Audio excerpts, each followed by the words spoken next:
Hello. How dare you, Azzy? You've betrayed me. And for what reason? Congrats on first, I was actually second. Congrats, Cody, for getting second when it was actually first. And congrats, Odo, on getting third. Azzy, the sheer audacity you have to, what's it called? Redeem that. Redeem is evil. Crazy. Wait. I forgot to grab something. Oh my god. It's so dusty. I haven't used this in a while. Yeah. Let me wipe that.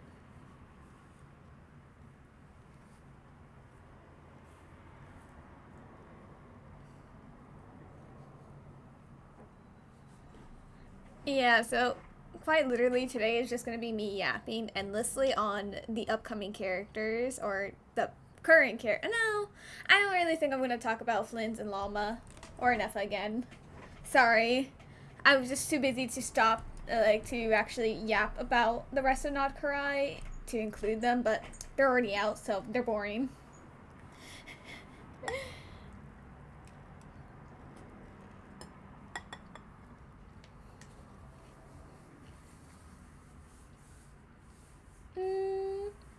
They will be talked about, but there won't be either the main focus or it is me explaining something. So they will be mentioned. Do not worry. But before we actually even do that, we're gonna go to Genshin real quick. Where the fuck is my Genshin? There we go. So, remember how I told you guys there was a collab thing with this guy, one of my favorite characters, and it was like so cool, and I was dying that it was only in China, and then they ended up doing a different collab, and it was in Japan, but like this time they made the code available to everyone.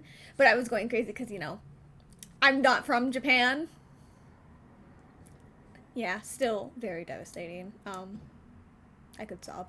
Anyway,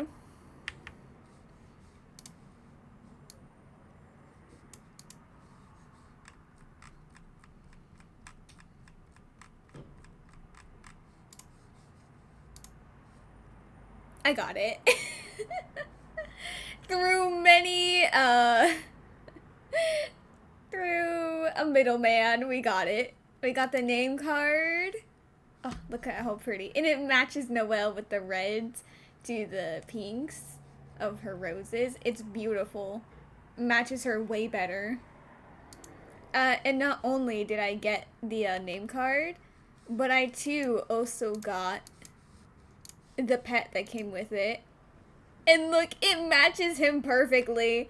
I mean, it was kind of meant to because he was the collab character, but obviously the reds, the little diamonds, they're right there. The gold accessories, it's wonderful.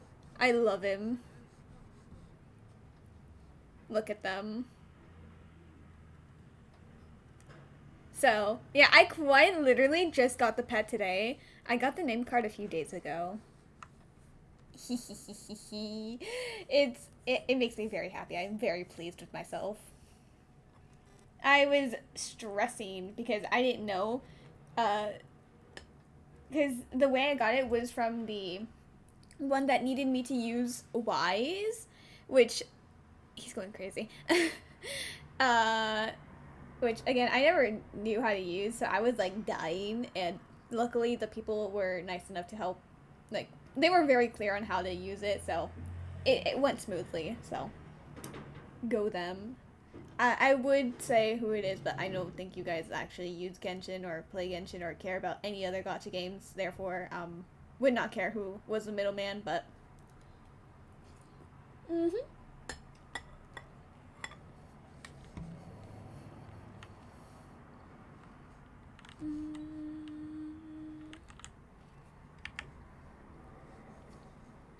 Shook my head. Gatekeeping? Fine then.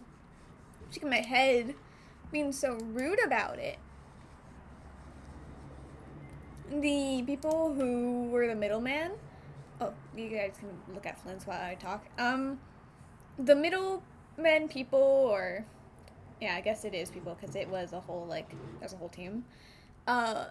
Is Paimon's Bargains. They are a Discord shop is the best way I can explain it.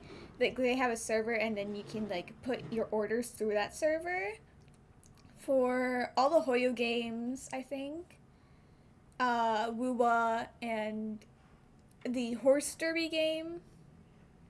I don't know if they do Infinity Nikki. Do they do Infinity Nikki? Let me see.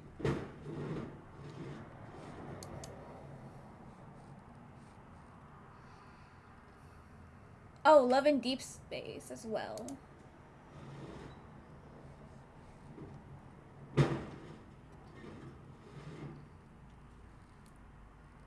There is, in fact, no Infinity Nikki.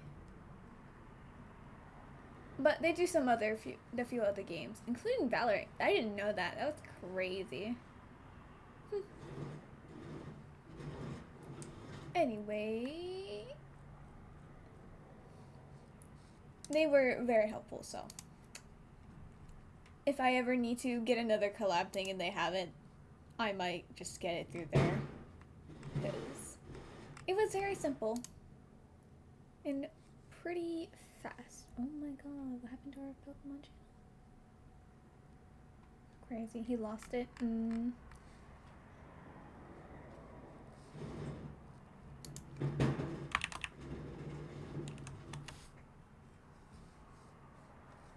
Sorry, I had to look at the Pokemon League Alpaca sent on the East Sky server because, of course, it's Pokemon. I have to look.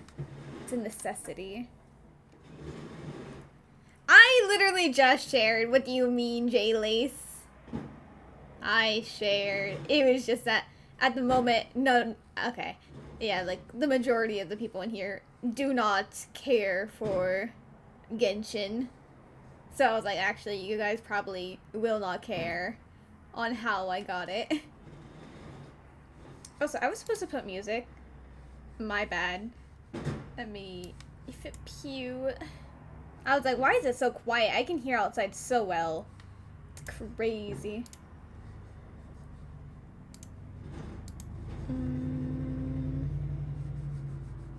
Playlist. Stream. Oh, okay, I actually need to do that. Okay, nice.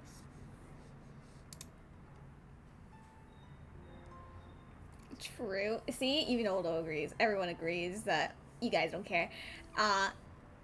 What if you spontaneously get into Genshin? The way you would spontaneously get into Genshin is if they gave a bunch of polls so that you could gamble, and then right after you would not care anymore. But if you did actually get into Genshin, then obviously I would tell you because, save your money if you are gonna spend money.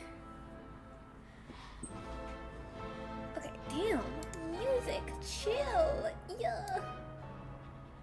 My ears.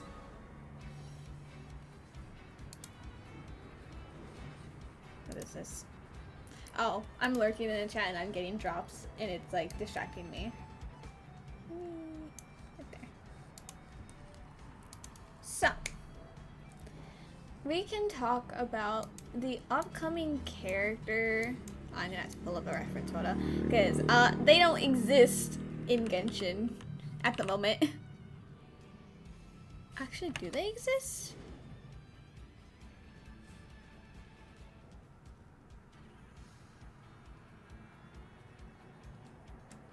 Let me see. I think they might have it already, the banners. No, they don't have the banners out. Okay, never mind. Maybe in the notices. Damn, okay, she's really tiny there. Okay, we're not gonna look through that. Your computer would give up the second you go to this page on Steam. Crazy, but very accurate. Just opening up the launcher will implode it. You like spending money? Well, if you genuinely are curious and are willing to do alternative apps, or it's not an alternative, it's just not used in the US. It's kind of more used outside the US, apparently. I don't know. It's a big game. Indeed, it really is. I have, okay, let me see. I have, how many gacha games? 1, 2, 3, 4. Only 4, but at the same time, I also have Marvel Rivals, which basically is like the same size as a gacha game, so we're just gonna acknowledge it's not a gacha game, but it is like the size of one.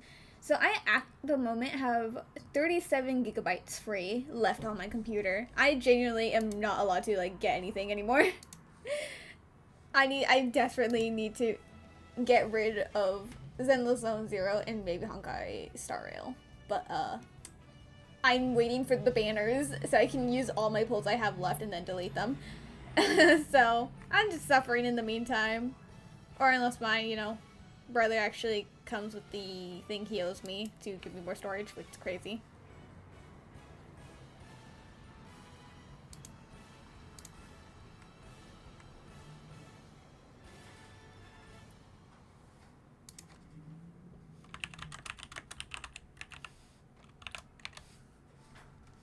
We have to pause to slander Alpaca. It's a necessity, guys. My bad. Who is that bunny character? Wait, where did you see a bunny character?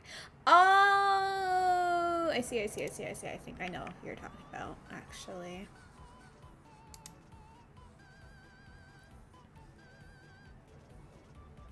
Actually, I have no idea. Oh, bottom from the, okay. I thought you were talking about Jehoda, but you missaw her braids, but no, okay. Bottom from, oh, Siegeween! You knew about Siegeween? Actually, never mind, you actually forgot, let's be real. Not a rabbit. A new fantasy creature called a Melizium, but also turned human, because the turning human potion didn't fully work. Okay, but am I wrong? I did tell you about Siegeween many times, I think twice. Therefore, you did forget. We shall go to Fontaine to actually look at a Melizium, because I think they're way better than Siegeween's design. They just didn't want to actually make a Melizium playable, but like, look at them! They're so cool. Shit, what am I doing? I can just walk.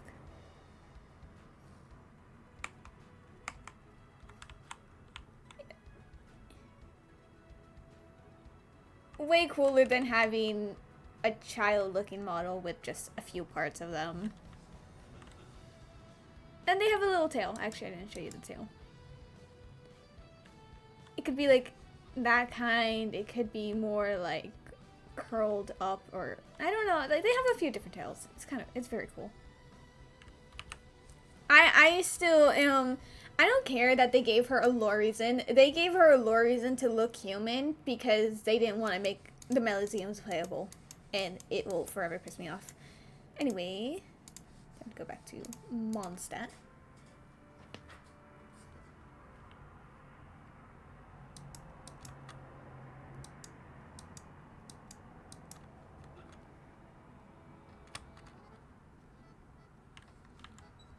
So, time to actually act my over here. Archive. Rigged. It's rigged that I don't have him. 3 4-stars I do not have. Him, Rosaria. Okay, if I can find Rosaria. Rosaria and, you know, that creature we don't talk about. Crazy. You could have risked it to get him and risk getting her or her. Nah, it's not worth it. Especially considering I have a guarantee that I'm saving up for a dragon boy. So, no.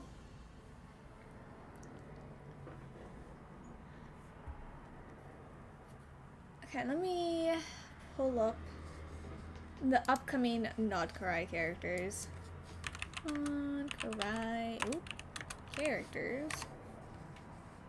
Can I have a photo of them all? Individually, not all, just tiny. No? Okay, that's fine. I didn't need to look at them at all.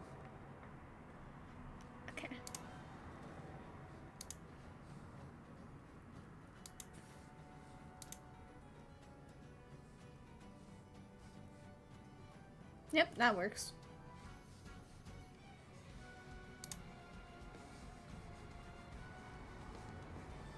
Well, those kind of guys come around more often than the 5 stars, so maybe he'll come back soon. Remember the guy I just showed you, Kaveh?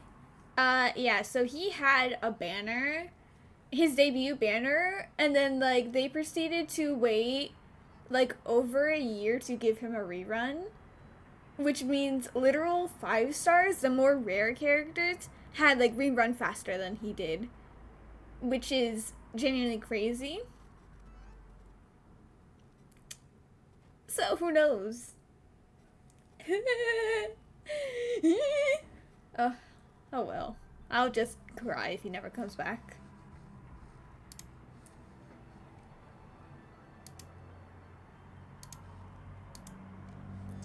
So these are the upcoming characters.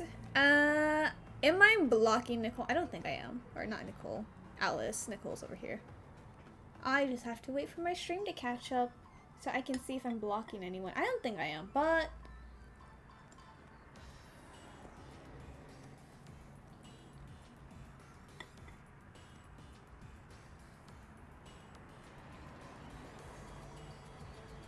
Damn, my stream is delayed. I'm still not on the right place.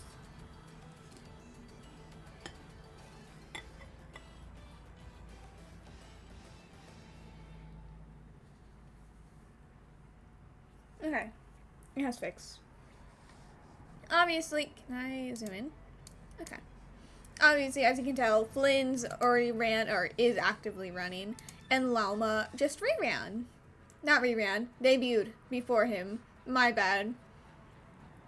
We were talking about reruns, and so therefore it's encroaching onto my vocabulary. This is the guy that I'm saving my guarantee for. He's a dragon boy. I need him. And also, the lore with him is very interesting. And I'm also saving for her because, theoretically, she should be a really good support. If not, a really good hydro applicator, which I need desperately, like, a lot more of. We're saving who looks cool? Yes, indeed. So, obviously, I know it was the free 4-star that we just got, but this upcoming patch, Fire Dragon Boy, indeed, he is going to come in the 6.2 when we're about to start 6.1 next week. So, he has a few leaks out, but they are very vague or constantly are being changed. So, we can only very, like, actually that's going to be like the majority. We're just going to be speculating. But I'm excited for them, which is why I'm going to be yapping about them. In 6.1, we're going to have an affair coming out. So we are going to probably just talk about her first and, like, her potential team comps. Because, yeah, that's kind of what I did with Anefa. Also, Anefa's not on this list because she came out during Natlan, which is really funny to me. She just got kicked out. So...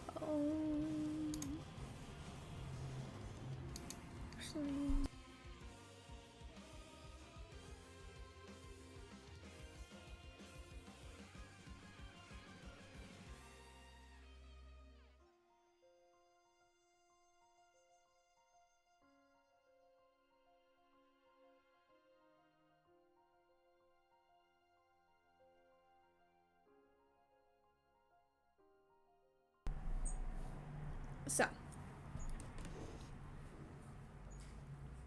this is also me testing out Clip Studio. What's it called? Clip Studio Sai? Or is it just Clip Studio? I have no idea. I don't actually remember the program name. Anyway, I haven't tried it out very much, and by very much I literally only, like, was testing if it worked, and then immediately closed out. Clip Studio? Okay. So, this is going to be us learning the program together as I'm just going to be writing on this because, I don't know, helps me better visualize and maybe will help you guys better visualize what I'm doing. So. Oh yeah, I am very bad. Oh yeah, I have forgotten how to write I am so bad at using the, what's it called?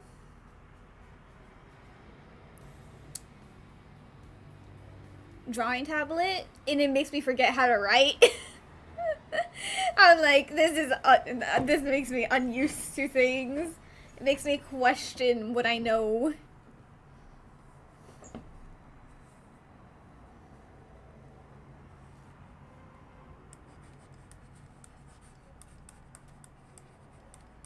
Yeah, that's what I get for just looking at the, oh, that was not supposed to happen. Okay. We're just gonna write very slowly. And then I will get more into the rhythm of using it again. This is why I'm not allowed to take breaks from using this, because otherwise I forget how to do everything. So Nod Krai introduced like the whole new mechanic of lunar reactions. And lunar reactions, based on what we know on the region and everything, is reactions that revolve around the element hydro. For example, there is, at the moment, lunar charge and lunar bloom. The character that the element this was from was, or reaction it changed, was electrocharge, which is hydro and electro, while bloom is hydro and dendro.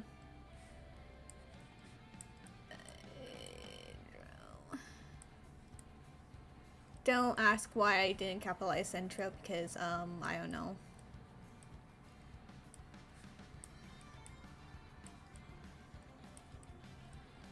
So the characters that are out with lunar charge is Inefa, as I had talked about before, and now Flynn's at the moment. The characters out with lunar bloom is Lauma, who just ran, the deer lady, and the upcoming character Nefer.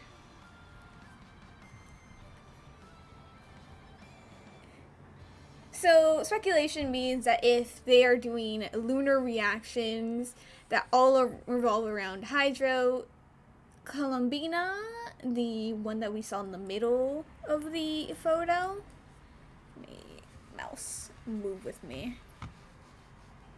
Mouse, you're not moving with me. Cute. Her. Since she's like the Archon equivalent of the region, which means, let's say Mondstadt. That's the Animo. That's like the region of Animo, because their god is the Archon. Therefore, he was also Animo. Since this whole region is based around, what's it called? Lunar reactions, which are based around hydro, that need hydro to like actually function. And also, like, obviously, the Nod Krai, what's it called? The beam from Nod Krai, or having the moon ring, is more like it, because, you don't actually need to be from Nod Krai, you just need to have the vision come from there. She realistically will be Hydro, because, the free 4-star, therefore, it would need a better 5-star to counteract her, because otherwise it would be really sucky. So since ooh dear, ping me.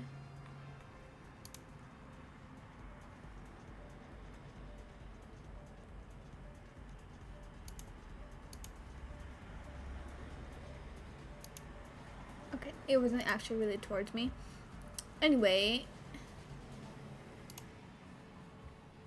so with that information, based on like the realistic chances of what this is, there might be upcoming lunar reactions being with Vaporize, which is, we're just gonna call it Vaporize, yeah, because electrocharge, bloom, yeah, just Vaporize, which is, yeah, Oh, we don't even need it to.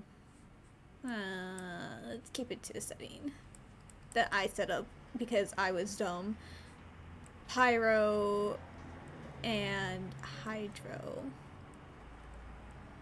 Now, realistically, this is gonna be the thing that is most, like, that I'm, like, kind of thinking about, which is really devastating because I didn't really want this guy to be a Nod Krai character.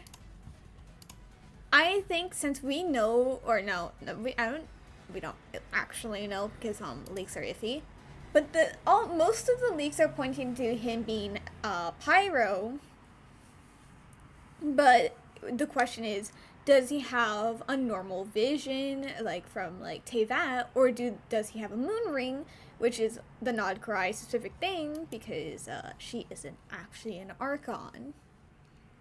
As much as I would love him to be considered another Mondstadt character, they might just make him Pyro so that we could have Lunar Vaporize, and that's kind of depressing. Though then again, he could just, he would just be the support that enables it, kind of like Nefa was the support that enabled it, even if technically it was more for Flynn's to be her DPS on the team, but it did enable other DPSs to do it, so that could be the same case here, which is not what I was going to talk about. We were talking about an affair, and then I immediately spiraled onto what Lunar reactions were. Anyways, it's fine. We'll go back to just talking about the reactions and not elaborate on him.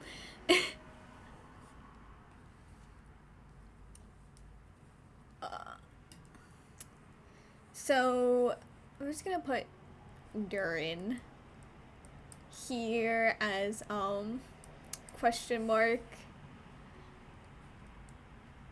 Oh, wait, no, I'm dumb. There's also Alice, who you saw at the bottom right corner, who is also suspected to be a Pyro character. She has heavy ties to Mondstadt as well, but technically we don't really know where her vision is from. It's never been like, I don't think it's been like shown, her vision. So it could be a normal vision, or it could be a lunar ring, or a lunar, no, not lunar, moon ring? What was it called? I already forgot. Anyway, that's not the point. There's also Freeze, which is, oh, well, okay, right. Keep to my scuffed bad idea on how to organize. Which, same as Alice, there is Nicole, who was on the bottom left, which she doesn't really have ties to a specific region, so she might have a lunar or moon ring, or whatever they're called, to enable lunar freeze, if that is actually, like, they end up doing all the reactions with Hydro. Trying to like recall the other elements.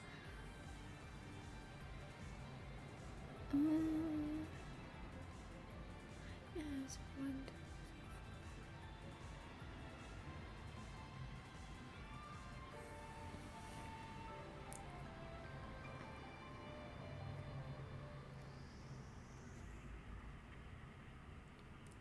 Okay, yeah, okay. I was making sure I wasn't forgetting any other ones before I did the next two, which would be, oh, that is a horrible end. Lunar Swirl? Ew. Anyway, we ignore that ugly ass W and Crystallize.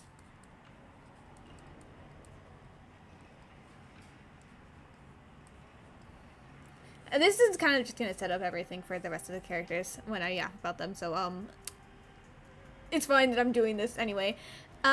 Which obviously, Swirl, ew, that W is killing me. Crystallize.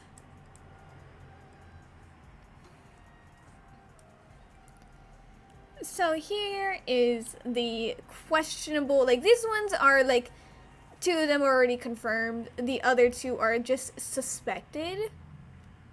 These ones are the most iffy ones. Because we know for a fact that Jehoda and Varka are upcoming Animo characters. And do have a reaction with Hydro being Swirl. And same with Crystallize. It's unsure. You're looking for a bet? Already have a good time lurking. Sandrone is the... Nope. Is the harbinger that we are dealing with in Nod Krai. And she has like two elements that she's very looking like she's gonna be. Which also, this is Jehoda and this is Varka. She's suspected to be a 4-star. We'll discuss that later. Sandrone, she is the harbinger that we're dealing with. She has very high design wise. She's like pointing to be either Geo or Animo. Hello Wolfling, how are you?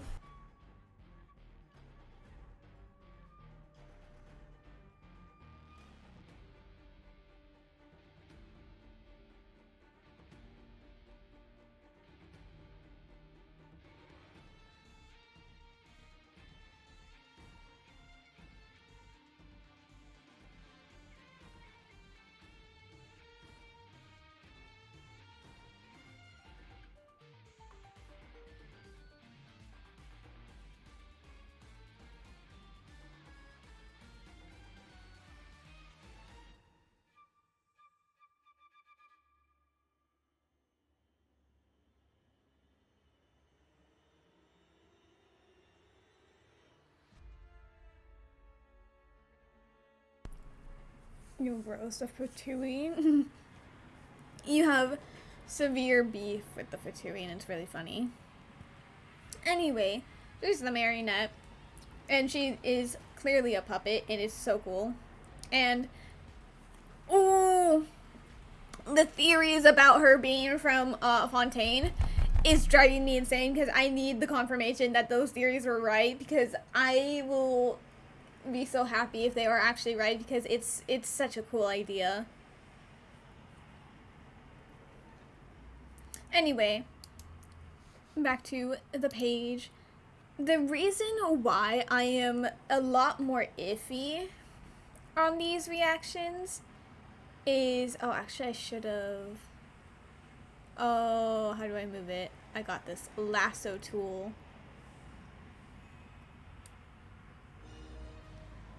This is what I meant, that we're learning how to do things. Yeah.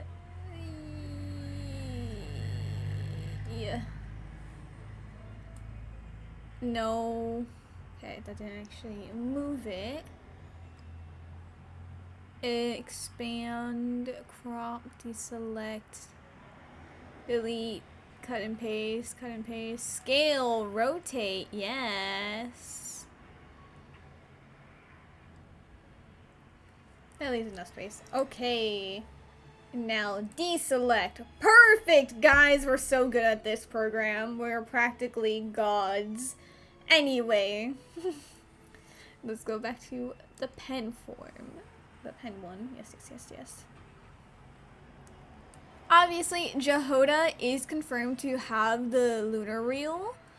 Or moon wheel?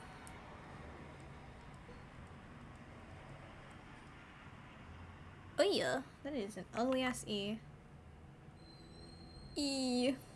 But Varka, on the other hand, he is the actual Grandmaster of Favonius, which means he is from Mondstadt. And we have to just assume that he doesn't have a moon wheel and just has a Mondstadt vision.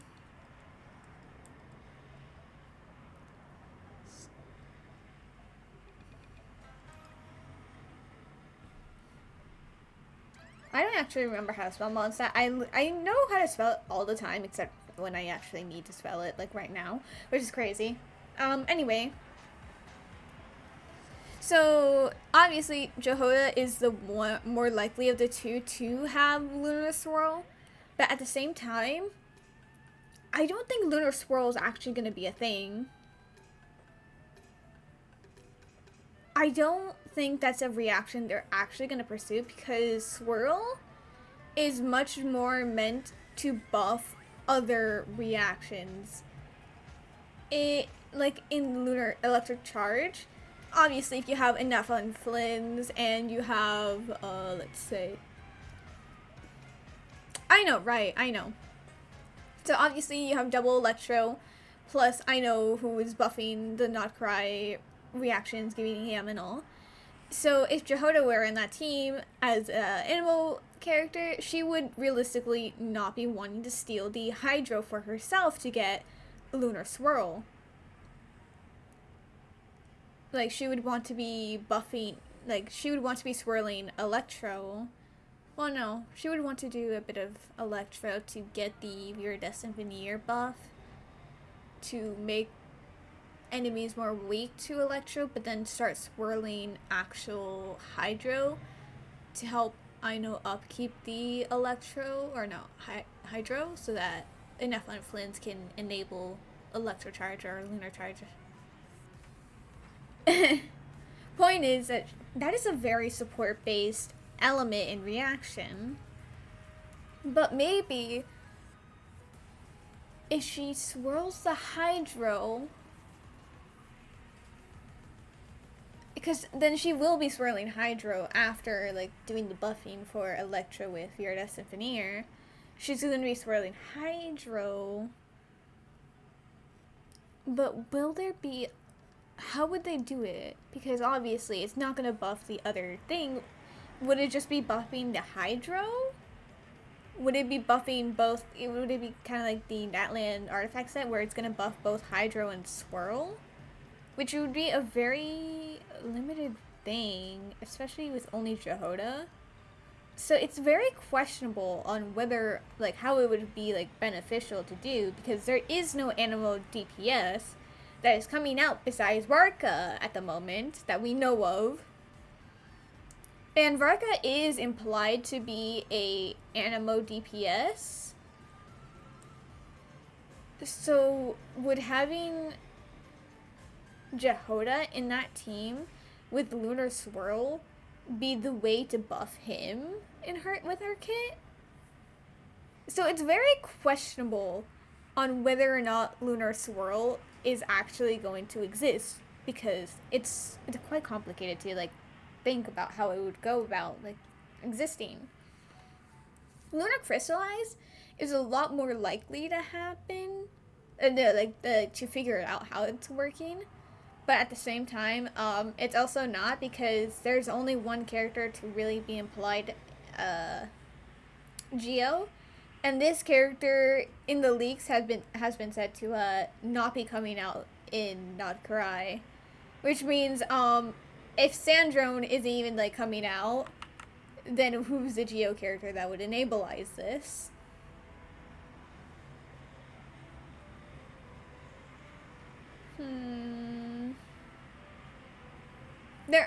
There's more characters that are gonna come out soon, but like, are they gonna have a Geo character coming out actually that will enable Lunar Crystallize? And what would it do? Would it mean like you would need to do the crystallization for with Hydro, and then like that crystallize will not just give you a shield, it would also like buff the damage of whoever is using, like whoever is in the shield? Is that like the idea?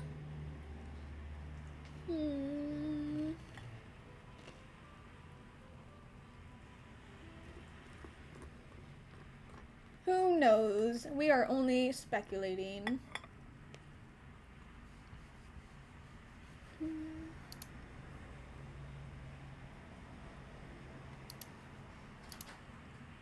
Let me very quickly close out some tabs that now they have rated. Oh, so let me... Okay, so that was like all the reactions, so now we can actually get to the characters. If I can,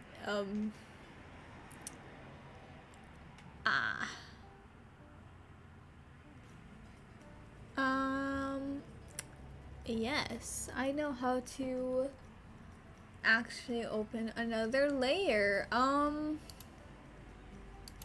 I just... What is a master? What do these mean? Yeah. Why could there not just be a plus sign? Show layer to me. What do you mean? What do you mean? What does this mean?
Is the raster layer just a normal layer and they just couldn't call it layer? Oh yeah, I don't know these words.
I need to check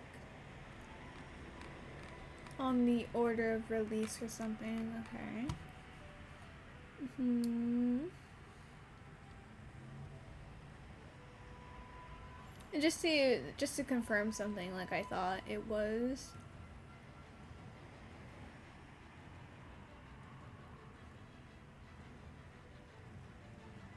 Okay, so it was him. Okay.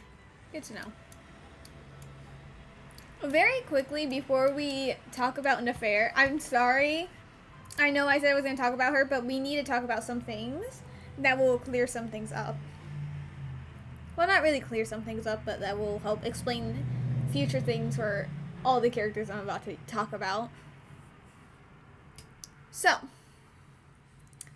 we're going to talk about the custom supports that the DPSs have been getting lately. So, to kind of explain what I mean, it is like Inefa was definitely made to be the support. Like, she was like built to be Flynn's support. Llama was also built to be. Ooh, I don't know why I did W. Wait, no, it's U-M-A. Yeah. Okay, I was gonna, like, I knew I had to do an M figure, but then I did the U, so then I just went to W. Crazy. Llama is meant to be a support. Ooh, that E is way too close. For an affair. Nod Krai seems to be kind of like packed full of this, but it didn't just start in Nod Krai. It actually kind of started all the way back. They were testing this, and they started it with Mika. As much as I loathe him, I think he was the first custom support built for a reaction, and he was, ironically enough, built for like to support physical.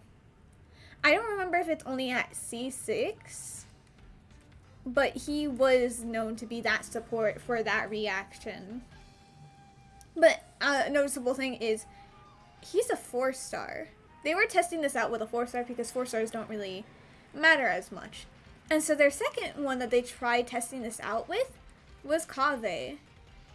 He was built for Bloom, and unlike Mika, who I think needs C6 to actually like do the physical buffing, which also Rosaria kind of does. I think she also buffs physical at C6, but it wasn't really intended. It was just kind of like they were throwing things in. But his whole kit revolves around Bloom. Like, you can play him in other ways, but that's going against his kit.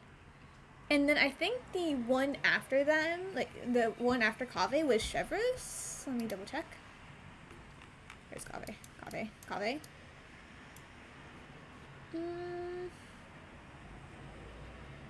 Fremine is built to be a physical as well.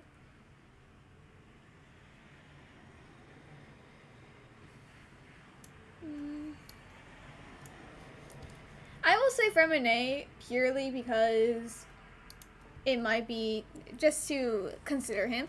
Like, Mika is a bit more questionable on whether or not you count physical buffing to be like actually part of being a support. And Femine.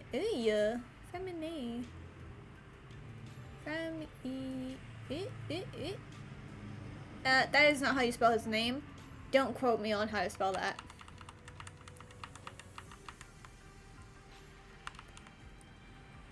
Okay, I'm gonna double check because I feel delusional and I forgot his spelling. Okay. I forgot the N. No, wait, did I forget the N?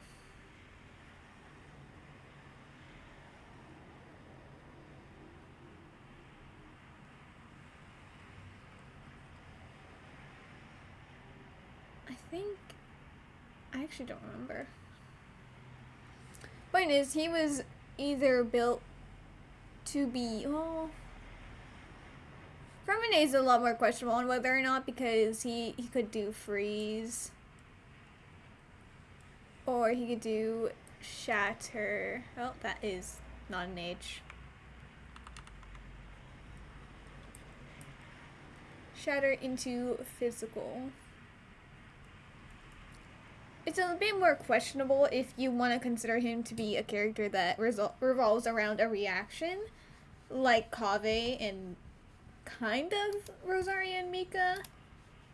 Oh, again, Rosaria wasn't really intended to do this kind of thing, I think.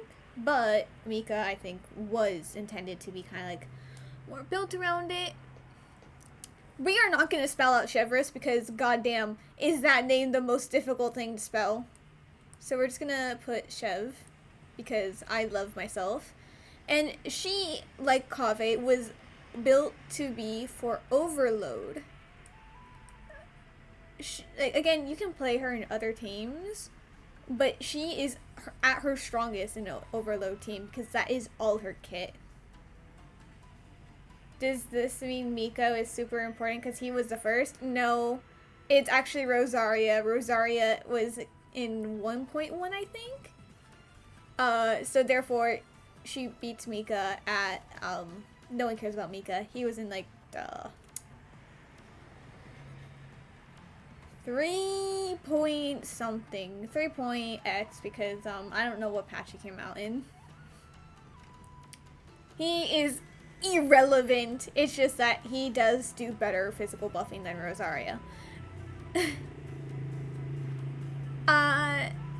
So, for example, Chevres, like, her whole thing is to be buffing Electro and Pyro, but she desperately wants the hyper-specific, oh yeah, that's the team I want. I don't want other team type, like, other elements on this team.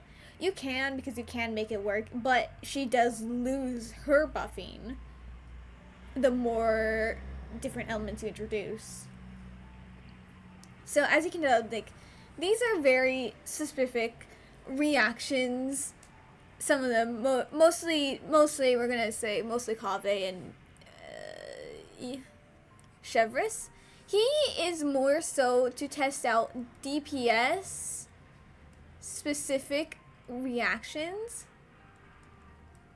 and Chevres was more to test out support specific reactions, because Kaveh is the DPS in Bloom with his kit, and Chevres is a support with her kit. So I think they were like the more prominent element or reaction specific kits that they were testing out. And then they decided to kind of edge away from using 4 stars. They wanted to try out, what if we did it with like a 5-star? How does that work out? Hello, Steph. How are you?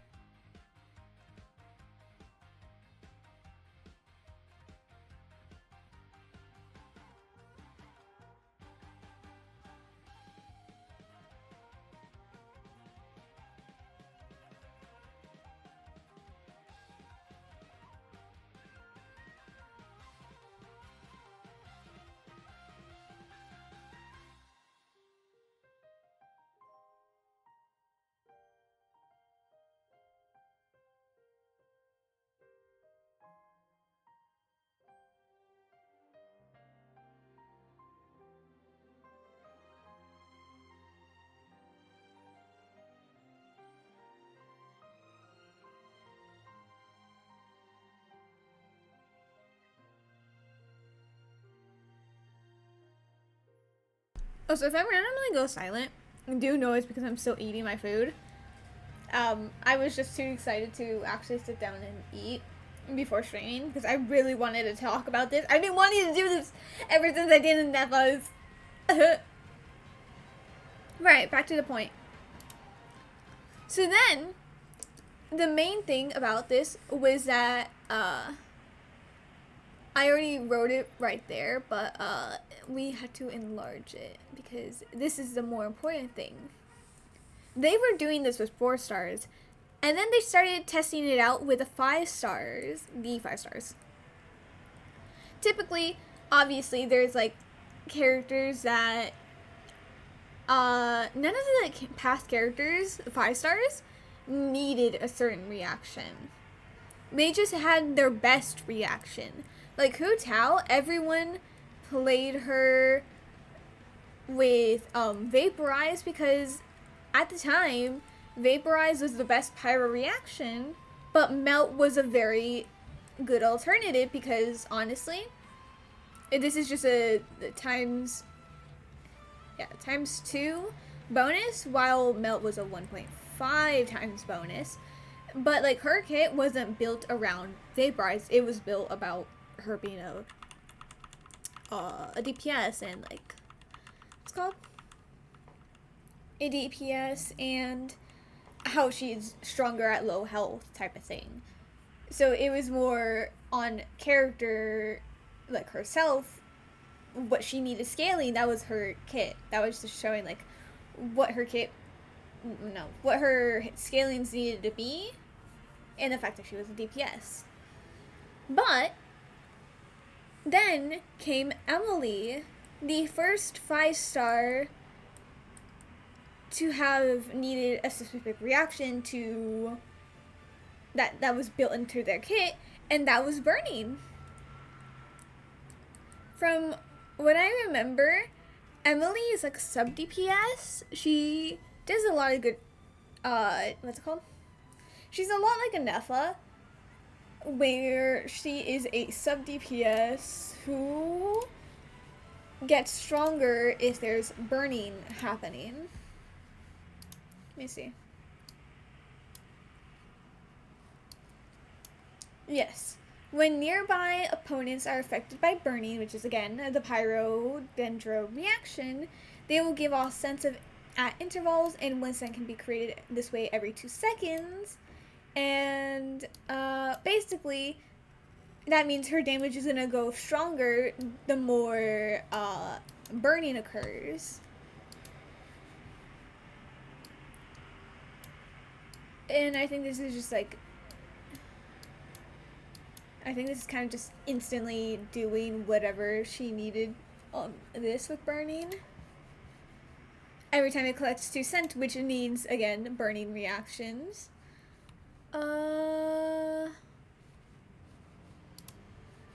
Deals increased damage to burning opponents based on her attack. Again, as you can tell, her kit is all about, oh yeah, especially this, her passive talent. Emily, if Emily's on the, okay, if her skill or like burst is on the field, then all of your team will gain a 85% pyro resistance against burning damage, because burning can also go onto you, and it does a lot of damage because it's a lot of damage over time. So therefore, having that humongous resistance to it helps negate it, and therefore makes burning a lot more viable. She is a 5-star sub DPS that is revolved around burning, and obviously she can be played around it, like, not in burning, because she does do a lot of good dendro damage. She still in the end will be built around this one reaction. And while she wasn't really built for this upcoming character, she was also, I don't think she was like built to be this one character support, because honestly, you don't really need her, but she is one of her best, or not her best, one of his best teammates. It's Kanich. Oh. Kanich is another 5-star. Wait, actually, is he like the next 5-star actually that did this? I think so. Off. Yeah, because Mualani, I don't think Mualani. She's just a Hydro who wants to scale. She doesn't use Vaporize or Bloom, right? Yeah, it's just her skill is funky. Therefore,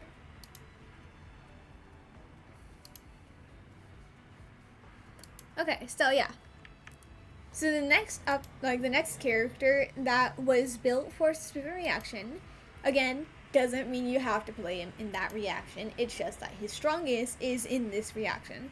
Is, as you can tell over here by the symbols, is burning as well. Let me see if I can read.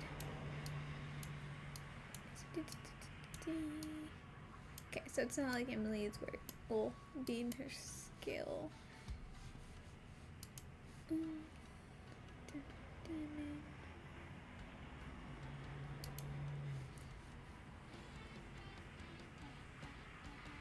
Okay, he also is built for Burgeon, but like Burgeon is also just burning, but with bloom cores.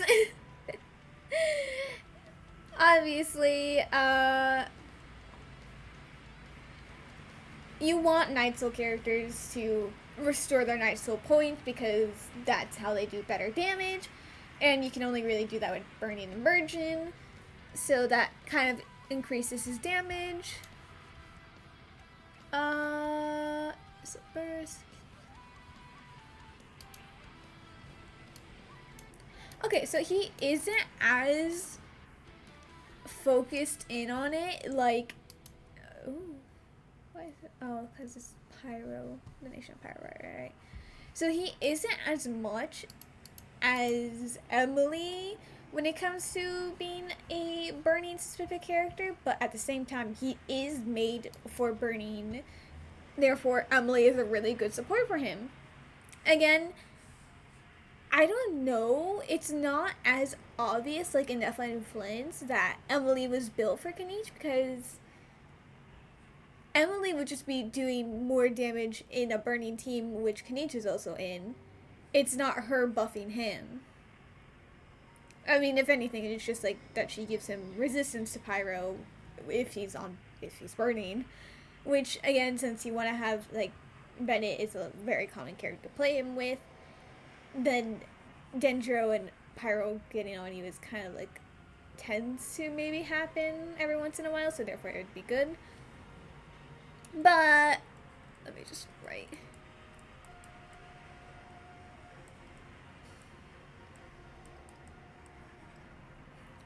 But then they went back to doing. Okay, actually, I need to move this. Where's my lasso tool? Lasso. Here.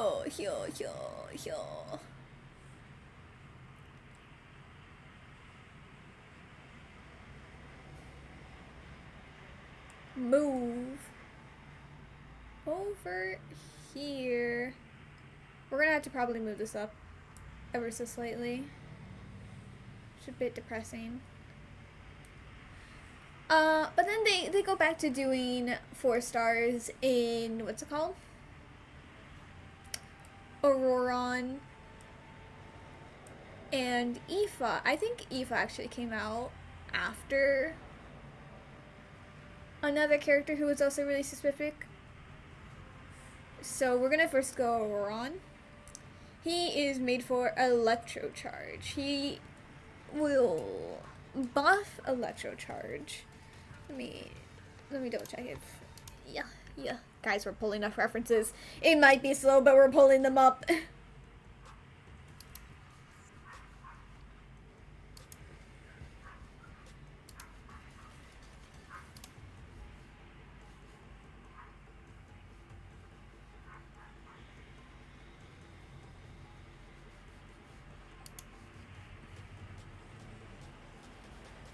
Okay, so it's kind of like Kanich's, where technically it's more like an ascension talent that make them into this elemental specific character.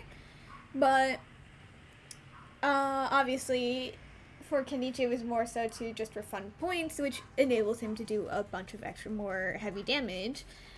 Auroron will be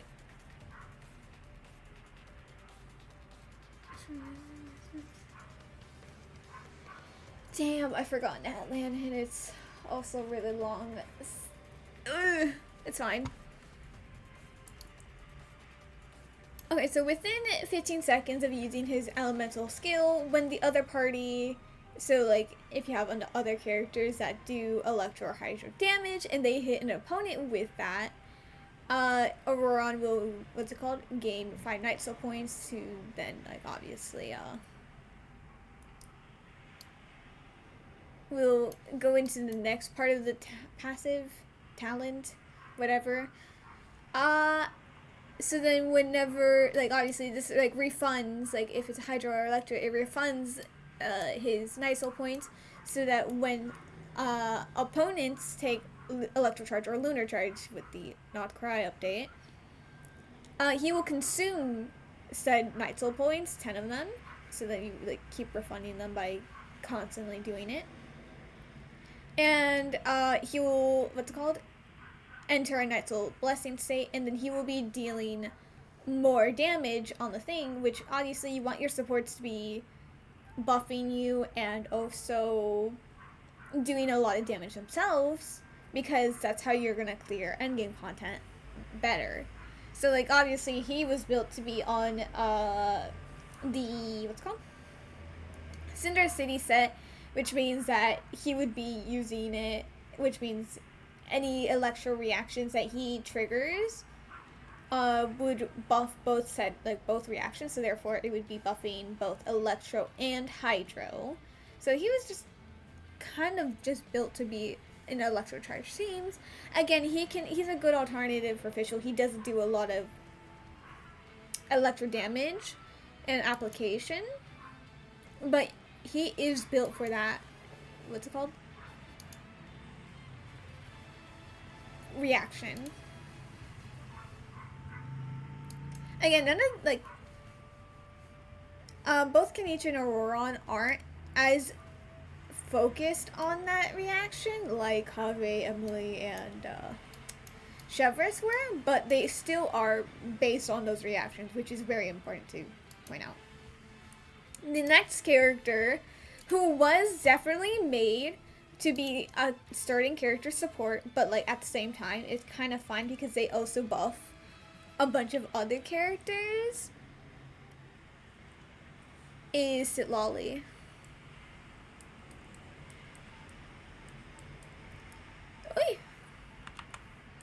Sitlali was definitely made with for Malvika. Oh yeah.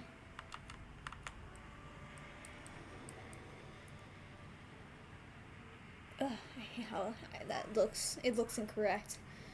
They literally released at the same patch and phase, I think. Yeah, same patch and phase. Crazy.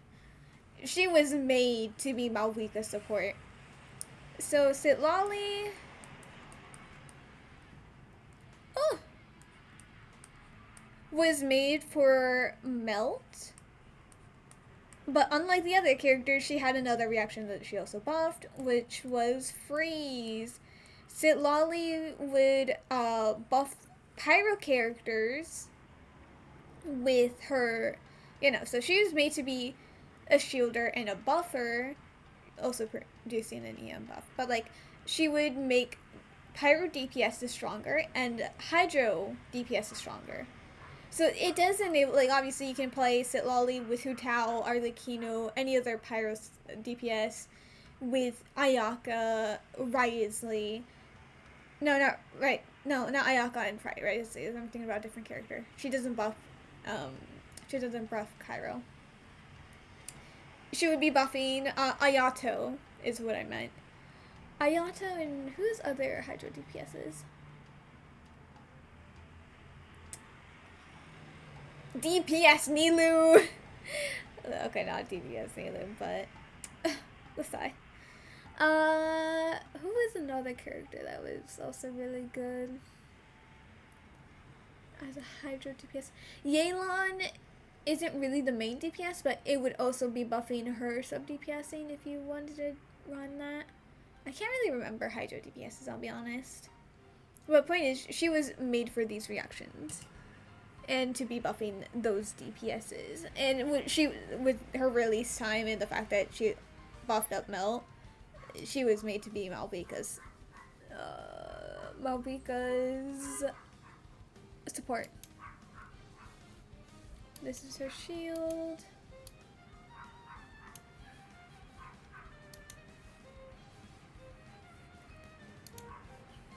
Yeah. What? Eyo, it's Papa. Is that? Okay, so I think that's her shield. Yeah. When she deploys her shield, she will summon in It's Papa, who will deal Cairo damage, and yeah. There's other things that make him go crazy, but like, point is, he's on the field. So while that shield is active, which means It's Papa is out, should the team trigger Frozen or Melt reactions, the Pyro and Hydro resistance of the opponents will be decreased for 12 seconds by 20%, which means she is buffing Hydro and Pyro heavily. So that's another, obviously, again, You don't need to play her in these teams. I'm just saying she is made to support and buff Pyro and Hydro. I'm saying that like people are fighting me too, but like no one is. I don't think Varessa's one, right? Varessa is just you're good with anything, right?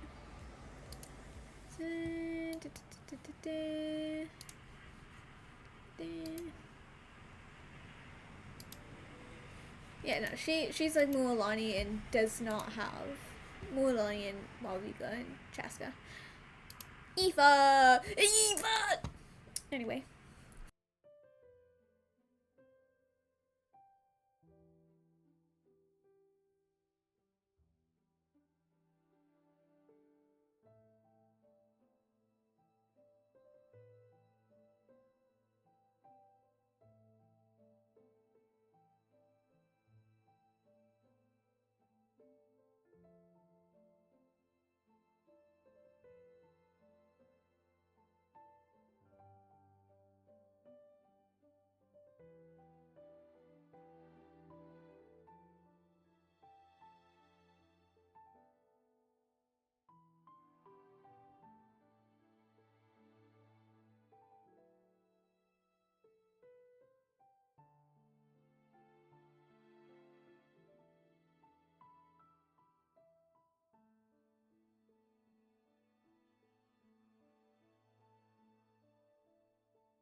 It's raining outside and it's disgusting.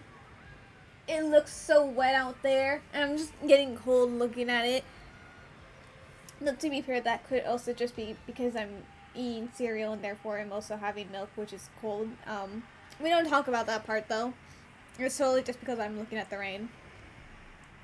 Anyways, this is one of the guys I want. I want him so bad. Like, on the standard banner, whenever I get a 10 pull, I tend to just do the 10 pull whenever. Mostly when I'm on stream, because like I like to show what I get on there, even if it's nothing. But since I knew he was coming out and I was not going to be able to pull on his debut banner, I literally saved up so many pulls, like standard pulls, instead of just using them, for when the moment when he got onto standard banner, I could use them to try to get him despite the odds not being there. I saved up 60 and I didn't get him once. Ah! Anyway, I could sob about it like every single day, but like we have to move on. We don't talk about the fact that the banners he was on weren't good banners for me to pull on, or if they were, then they weren't ones that I was willing to pull on until I had other characters. But oh well. Infant, he is a support made for swirling. And obviously, he's Animo. Of course he's going to swirl, but no, he's meant to swirl Electro Charge. He's meant to be on a team that does Electro Charge being the on-fielder driver to keep swirling the elements on the field so that the reactions keep up and keep going. And also to be the healer. Wait, let me show. We gotta show the proof, and plus we can observe him and cry. I think it's also kind of like the rest of the Natlan characters, where it's only gonna be in the Ascension materials, but or not materials, Ascension passives, but.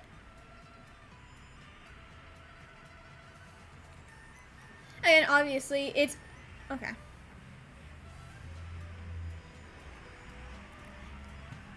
Obviously, swirling is also kind of just what he wants it. Okay.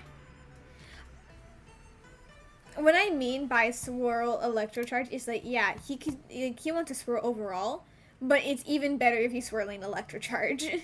As you can tell here, it doesn't really matter which element he's swirling, but like it will apply things. But so using his skill, which is how he gets into his night state form, okay,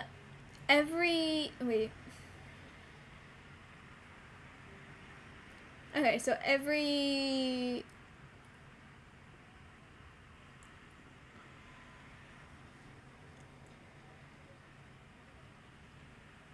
how do I explain this?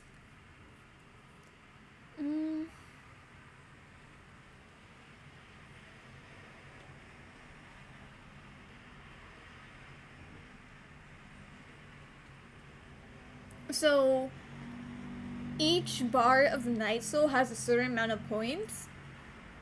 So I think it's saying basically every in the total of how many like Night Soul meters of each teammate adds up to be a bonus that will increase Swirl, Electrocharge, and Lunar Charge.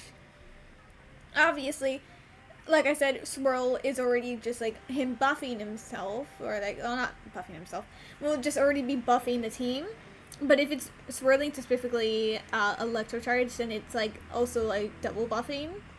So he's made for Swirl, but like it's better if he's in Electrocharge, and it's better for him to have another Natlan character, so that there's more Night Soul points to add up the total. So like Auroron, who is also an Electrocharge unit, and him, really good duo because they will be buffing each other. They're just doing more damage. So he's also another support. That focuses on a reaction.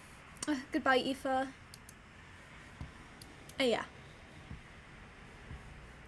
But as you can tell, Natlan was very not basing the entire kit around a reaction. Like, obviously, that's their better. Like, there's some reactions that are just better for them, but that isn't.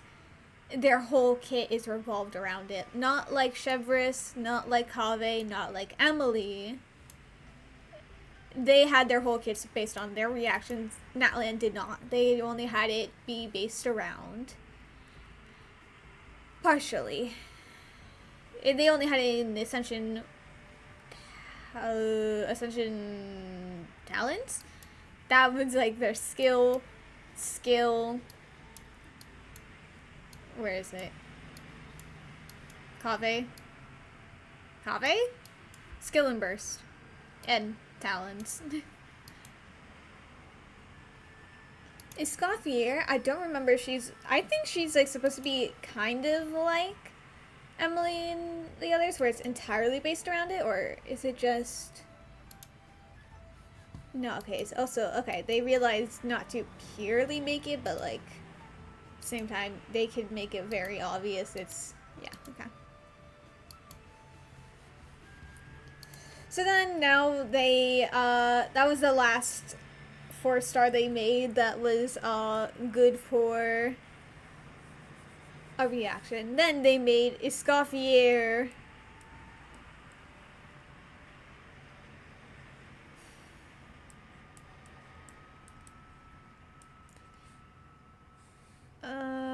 Who was made for Skirk.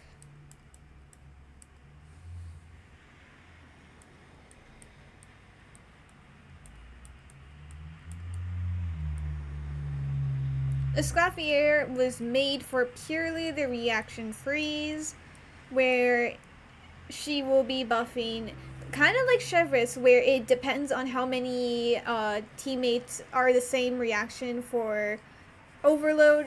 This is based on how many of the same teammates are for freeze, meaning she wants only Hydro and Pyro characters on her team. Because we take a look at her passive again. If there are 1, 2, 3, or 4 Hydro or Kyro characters in the party, if Scoffier will decrease the Hydro resistance and Kyro resistance of any opponent hit by her skill or her burst. And as you can tell, oh my god, 5, 10, 15, that's a very low percentage. But for if it's all four teammates are either Hydro or Kyro, it's 55. So you can again play her in other teams. She does apply a lot of Kyro. She is a good sub DPS in no matter circumstances, but you can tell that she is made for this reaction, and she is made to only have those characters or elemental types in her teams, because the difference between 15 and 55 is so high. At least I think in Chevris's case, you could probably get away taking out one of the characters to have like Hazua apply resistance. Overcharge. Right.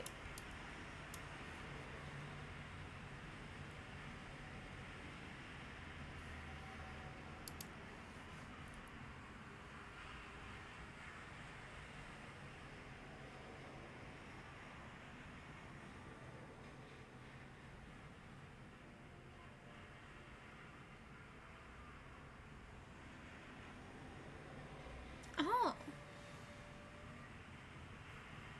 She's, oh, okay, so she also need, like, you can't even, oh, damn, she is also not a character that you can have other types, because it's only, all of them have to be Pyro and Electro. Should any of the characters not be there, then this effect is removed. So, kind of like, okay, so she is kind of like a Scoffier, but like, obviously as a 4-star, she doesn't have as big as a buff, and she doesn't even have like the, oh yeah, you can at least have some teammates down, it's just a lot lower of a buff. It is all or nothing.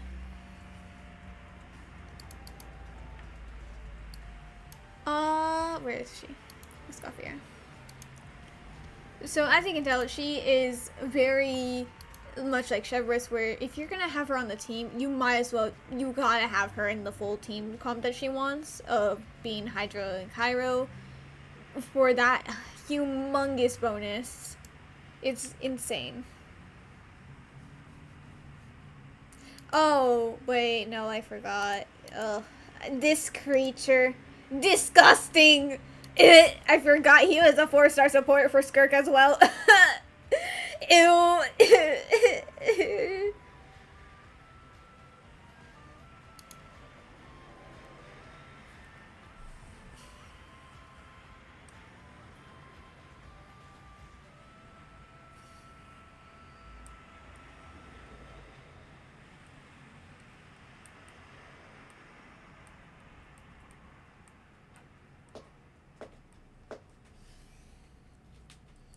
Anyway, he's on there. Actually, I don't know. I think you can see him. That's something. Let's say. Actually, did I cover that up partially with my wings? Oh no, you can still see his name, I think. It's just not the reaction.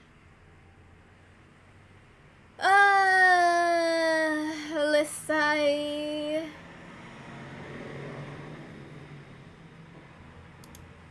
As you can tell, yeah, he's a 4-star support for Skirk. If you did not get it, Scoffier, but he just, will only be buffing himself, really.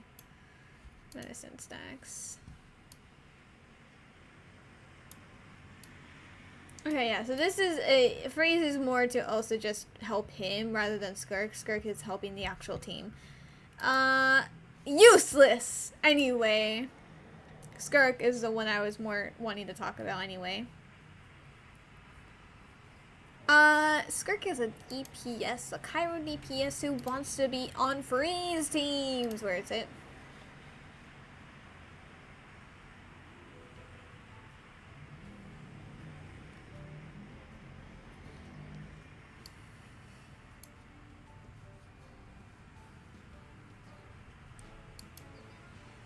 Okay. So this one is saying that, like, yeah, you can still play other reactions with her and she will still be able to get the Void Wrist, which is what she wants. She needs them to be stronger. Oh damn. I didn't realize she had double talent passives that wanted her to have, Hydro, not Pyro, Cairo. As you can tell, Skirk is another 5-star who was made for a reaction.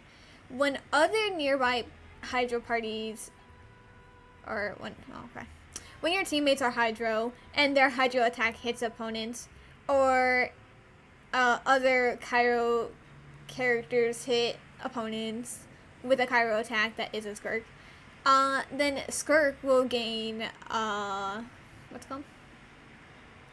Will gain extra death crossing effect. Okay, so she will gain stacks, and those stacks will buff her by crazy.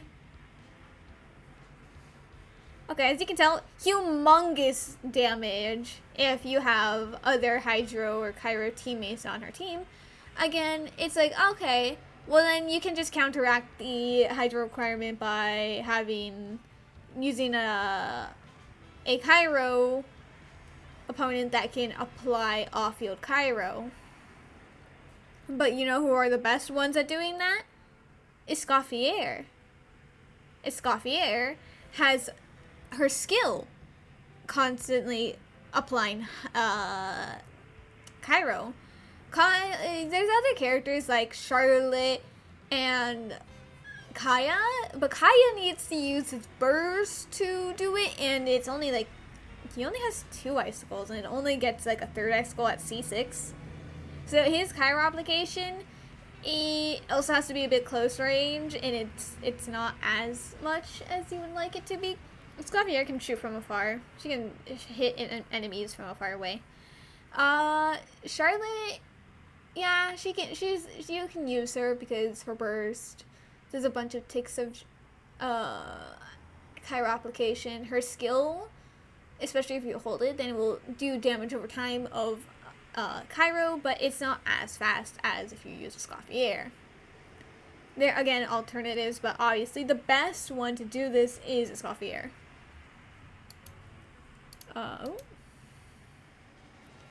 But then there's the other talent where it's all the party members are either Hydro or Cairo, or all or is at least. Oh, okay.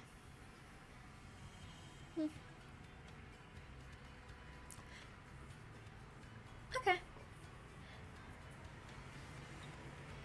I don't.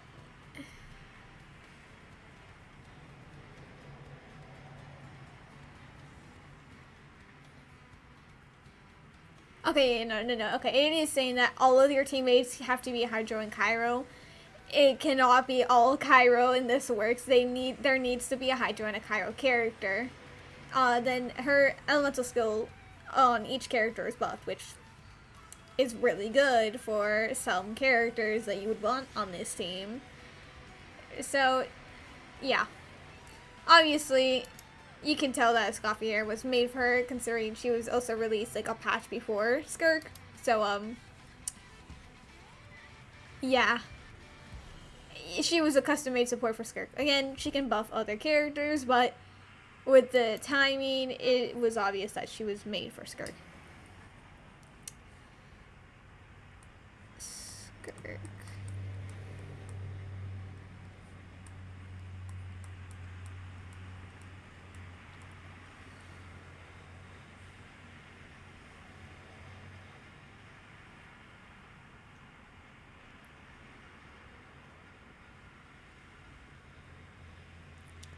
like we said in Nefa. Actually, I'm gonna.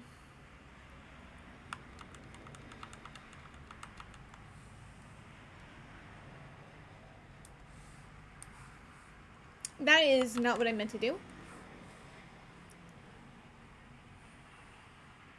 I also didn't mean to do that.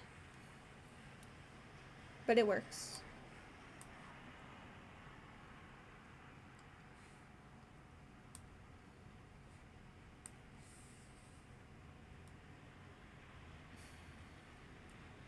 Oh, so my music paused. How dare they?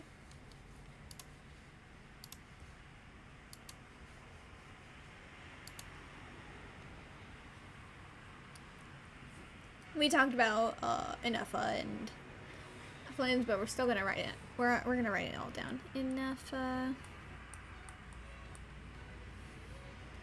We're just gonna put them together because I don't have space. Flynn's lunar charge.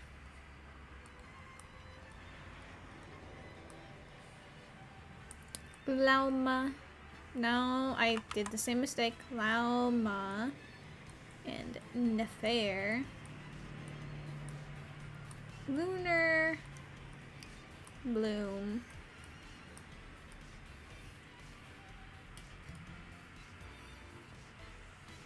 Again, just very obvious by Inefa.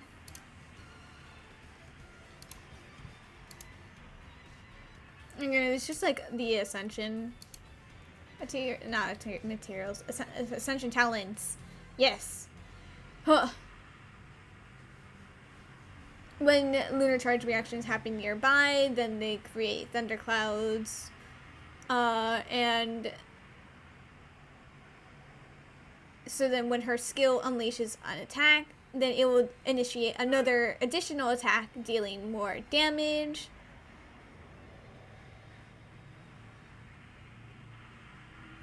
And this damage is considered lunar charge, which means, again, you want lunar charge to enable this to happen.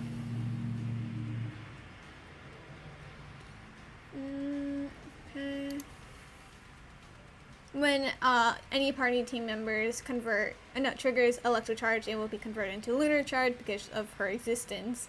And Inefa has increasing lunar charge base damage by 0.7 up to, with every attack that Inefa has, she will increase lunar charge damage based by up to 40%. And Moon Sign will increase by 1 level, which is just a Nod Krai thing, so. She has 2 Ascension materials, or, why am I saying materials? Ascension talents that indicate that she wants to use lunar charge. I know it's just a good hydro. She's just for all lunar reactions, honestly.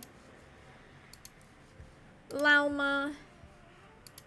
Same thing, I think, right? It's not even gonna be in. Oh no. Never mind.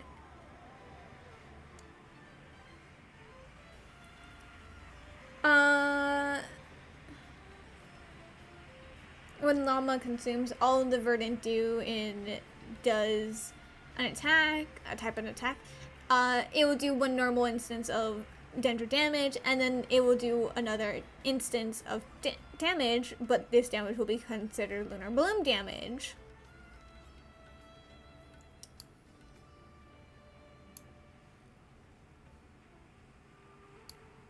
We'll give her Moonsong, which will... Okay. Right, and then when her skill or any attacks from Frostgrove Sanctuary.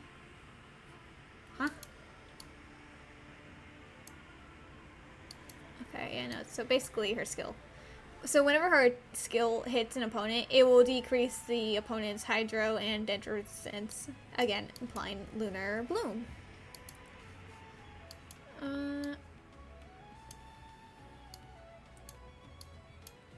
When she uses her burst, she will gain 18 stacks of Pale Hymn, and she will gain, depending on how much Moonsong she has, she'll consume all the stacks and gain 6 extra stacks per. No, 6. It will gain 6 stacks of Pale Hymn per Moon Song stack. Oh my god. But point is, Pale Hymn is when any type of bloom damage, including Lunar Bloom, which considering saying Bloom, Hyper Bloom, or Burgeon, or Lunar Bloom, which again means they all require Bloom to be enabled, then it will be increased. Like, it will consume 1 stack of Pale Hymn, and it will increase the base damage of any of these reactions based on her EM. So, yeah, you can already tell this is just Bloom, Hyper Bloom Burgeon will be able to hit critical hits, and the crit rate of that is 15, and damage is at 100. Lunar Bloom. Yeah, you can just see that Lunar Bloom. She is built for Lunar Bloom. There is not much else to say. You can see it for yourself there. You saw it. Flynn's also gonna be the same thing. Okay, so not like, okay, it's gonna be Ascension Talents. Oh.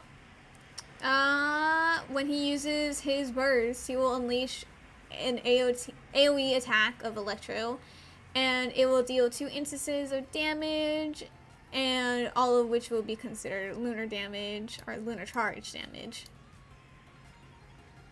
If there are thunderclouds nearby, which I think are only enabled by Inepa,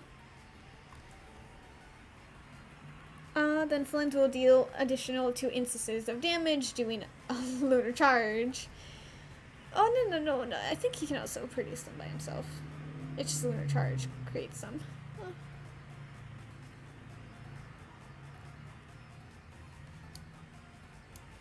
Deals lunar charge. All of it saying, like, yeah, it's gonna be lunar charge, this and that. Lunar charge dealt by him will deal an additional 20%. Oh. Yeah, electro charge, okay. See, as you can tell, like, they are built on specific reactions and have their custom supports. So I think Nod Krai is gonna be full of this, of having a custom support made for a DPS for a certain reaction, which means we can start talking about Nafair. We might have taken forever. It took 2 hours practically to talk about what lunar reactions were, and the fact that they are doing characters of specific reactions and how they're doing 5-star supports for upcoming 5-star characters. Yeah. I'm so speedy, guys, don't worry.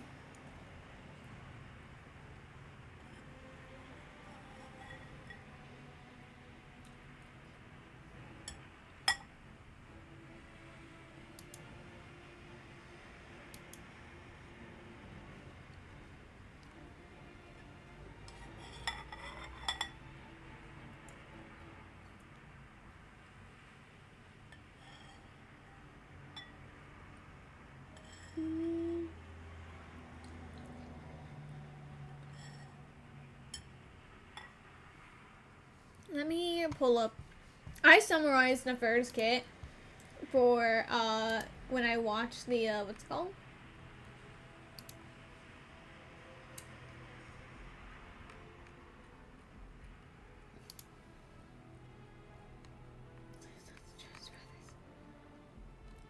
Oh, Pokemon ZA on Saturday. Do I have anything planned on Saturday? Oh god, I hope not. I'm gonna sob if I do miss Pokemon ZA. Oh. Where is it?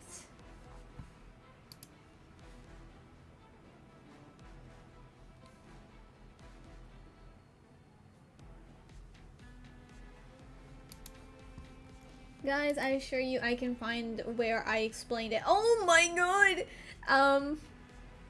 Guys, I'm gonna show you just what it looks like when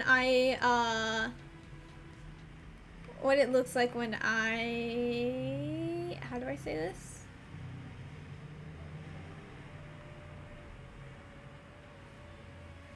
So, guys, I go crazy whenever these live streams occur.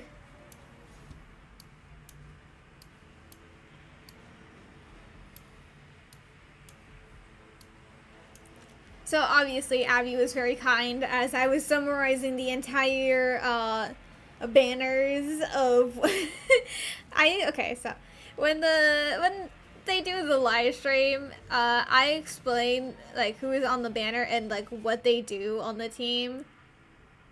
And then if there's something like else kind of important, then I explain that. So Abby was really nice to do the codes for me. But point is, Nafair, who is coming out next patch.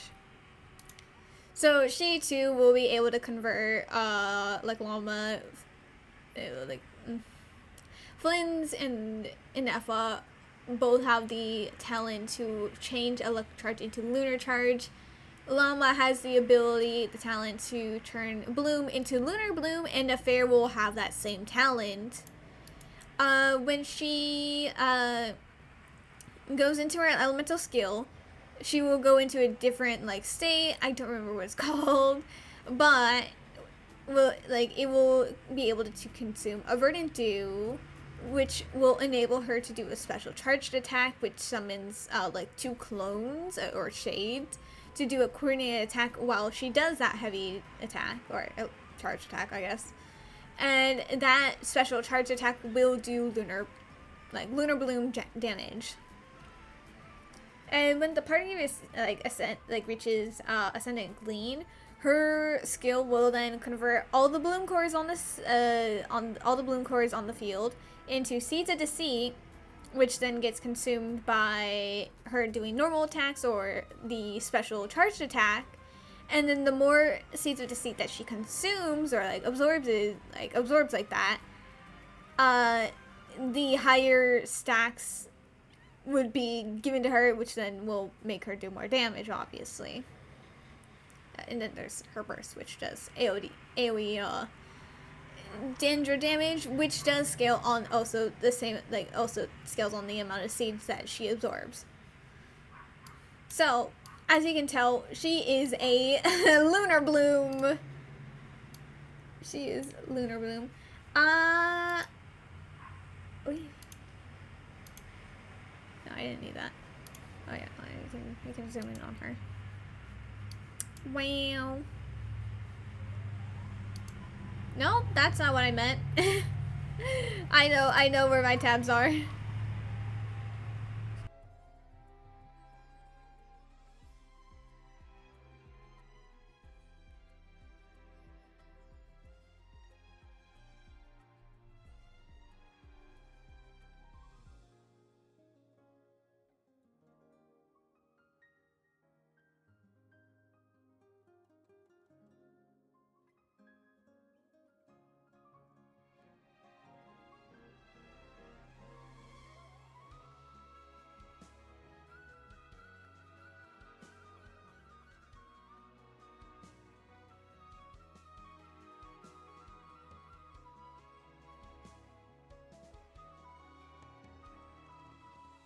My bad.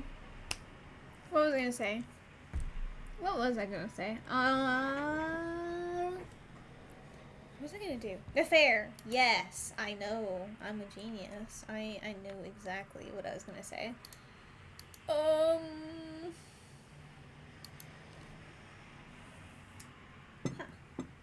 How did I want to start off the fair? I'm like trying to remember what I did with Anefa so that I can kind of do the same now that we're talking about a specific character. I think I remember. I was talking about Nefa based on what I thought her kit was gonna do. Because when I watched that live stream, I was like dead tired. So I didn't really understand what her kit was. So I was kind of speculating on things. And plus, we didn't know anything about Lunar Charge, so I was just speculating on Lunar Charge for a bit.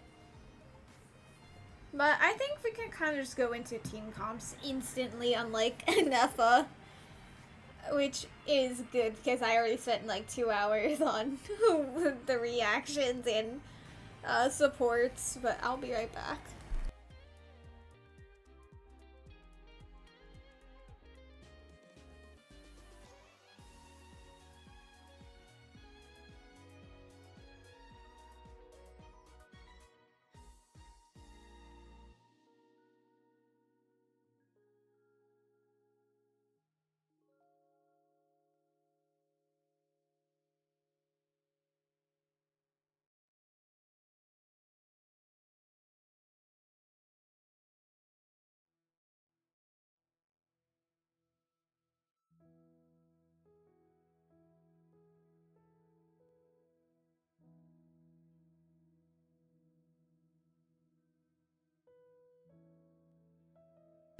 Alrighty. Oh my god, and the heels?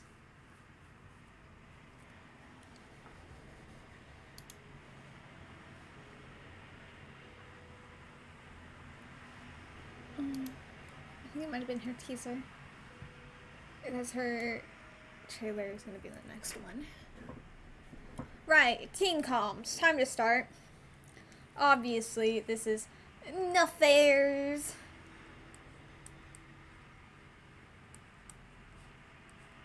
Team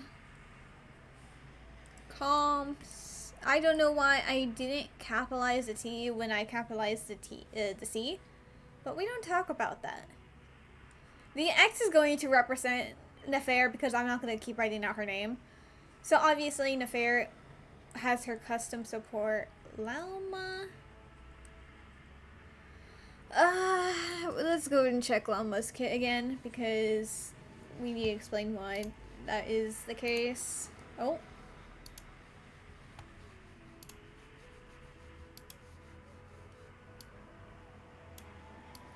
So obviously, Lauma will be able to do what's it called?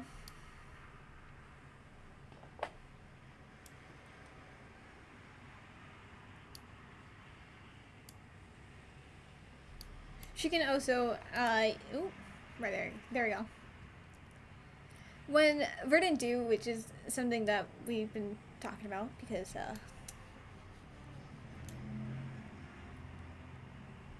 I put down the explanation on what Nefair's kit was. So, Verdant Dew specifically is when party members trigger Lunar Bloom reactions, then they will receive one Verdant Dew every 2.5 seconds after triggering Lunar Bloom. So then they can only summon up 3, and I think I can't trial her to show what that looks like, but it's kind of like it shows up on the side like, oh yeah, this is your player 1, player 2, player 3, player 4. Then there was underneath it like a symbol with 3 moons, which is the I think the Verdant Dew counter, right? Because you can only have up to 3. So obviously, how did I explain it?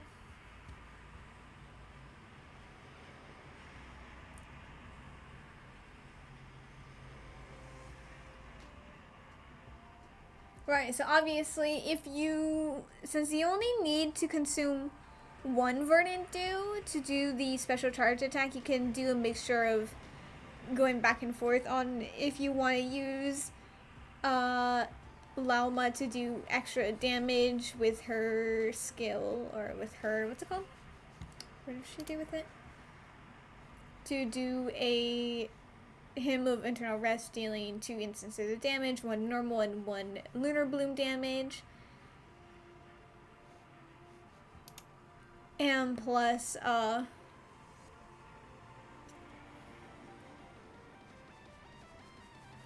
which you kind of also want her to do because if she has, she consumes a Verdant Dew, then she will gain Moonsong, and Moonsong will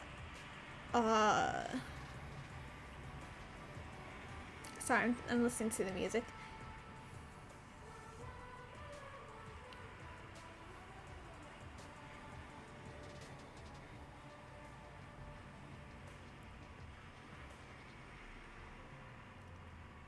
So Moonsong can convert into Pale Him, which as we saw, Pale Him will increase bloom damage. And it will be based on her EM. So you could do like 1 or 2 of these to increase her damage for the entire team, including Nefair's. And then have Nefair do 1 or 2. If you do her 1, then Nefair can do 2. Or if she does 2, then Nefair can do 1. For her special charge attack, which is like a huge extra damage type of thing. But also because her skill, Llama skill, will decrease Dendro and Hydro resistance. So obviously, we love having extra resistance lowered for Dendro characters, especially since there's a lot of, it's harder to get Dendro to have lower resistance because it's not like you can have Viridescent Veneer and Swirl Dendro because that's just not possible. It would also be kind of hard to do it with an Atlan character on Center City because Geo can't react with it. But then you could have Malwika, and it's a bit complicated to get Dendro resistance lower. So if it's just Llama's skill, it's kind of helpful.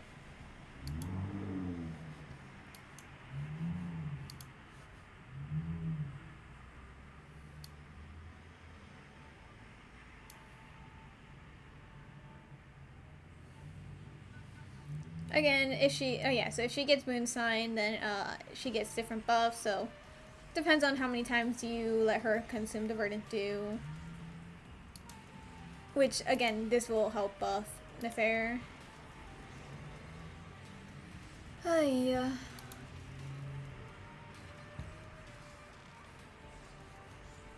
She buffs up Lunar Bloom, which again, Nefair will be doing, even if she converts the Bloom Core, she will be doing Lunar Bloom herself. Point is, as you can tell, it's a lot of buffing to Lunar Bloom damage and lowering resistance of Dendro, which Nefair will both deal Lunar Bloom damage and does Dendro damage, which then, if the enemies are lowered, then yeah, you understand, you get it. But the main thing to realize is that the bloom cores themselves are not going to be like exploding. They're not gonna be played as a normal bloom team because Nefair is going to want to consume them, like change them to Seeds of Deceit and consume them for her damage. Which means that if you wanted to, obviously Kaveh is the on-fielder, so Nefair and Kaveh cannot be on the same team, both being the DPS. But there's Nilu, who is a Bloom DPS. She will make Blooms do so much damage, but at the same time, that does not make her good for Nefair's team because if she is not going to be dealing Bloom damage, then like she's not going to be letting the Bloom cores explode, then Nilu's buffing to them does not continue. It will not somehow turn into a buff for Nefair. It will just disappear. So therefore you're going to want like characters who can apply Hydro off field and like be a good sub DPS, because with her you want to do her ring, which does no damage, it only applies. So she's not a good teammate really for Nefair. She's good for Lauma, but not a Nefair team.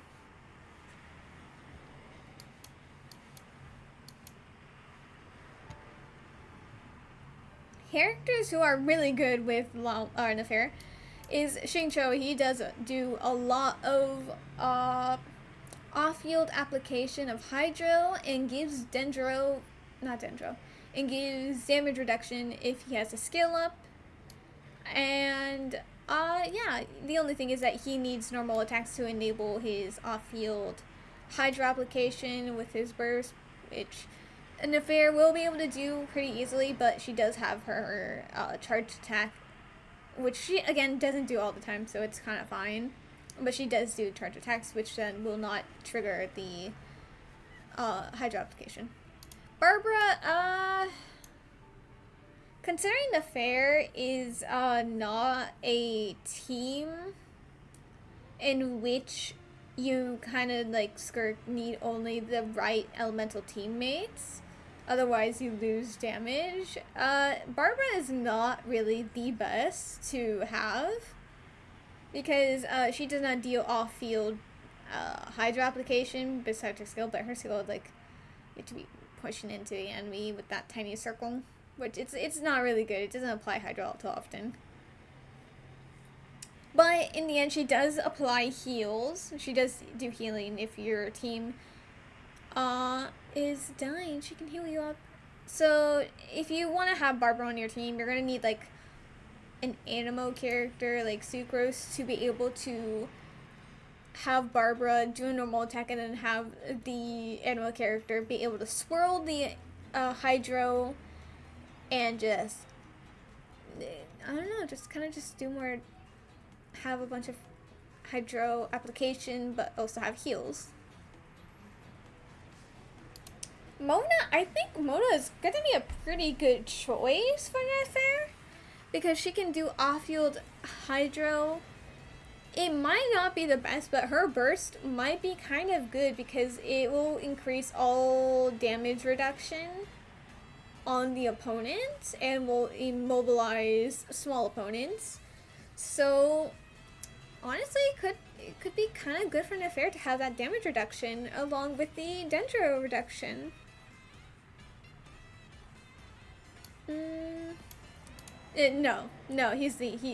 He's just no. Jean is also could be good, but like if you have Jean, then you don't really need Barbara because Jean's already doing all the healing you need. Venti is kind of questionable to have on any Bloom team, especially since he tends to sometimes not make it people or characters to be able to hit the enemies while they're in his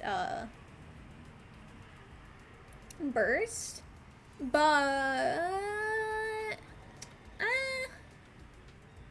does do good crowd control, kind of, not against big enemies, but and Nefair is a catalyst, but she is a melee one, so who knows if she'll be able to hit them.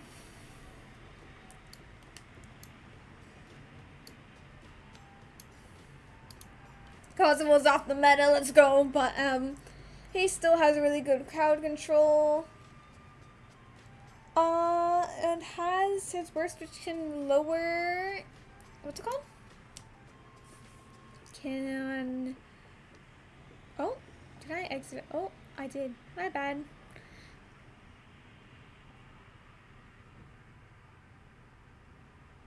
Hello, Blue, how are you?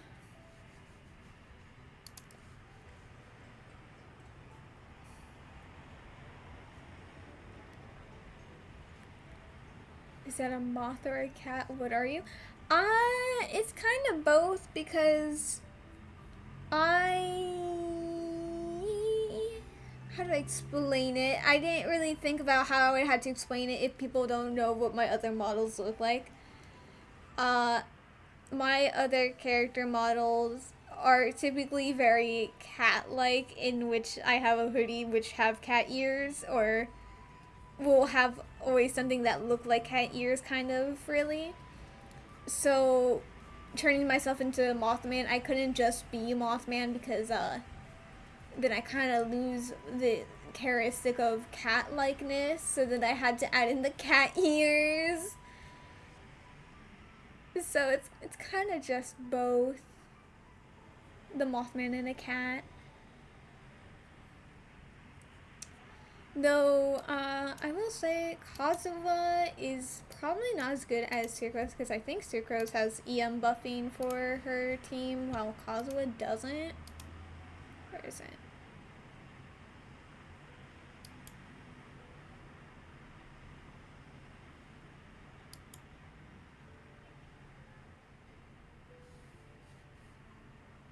Yeah, okay.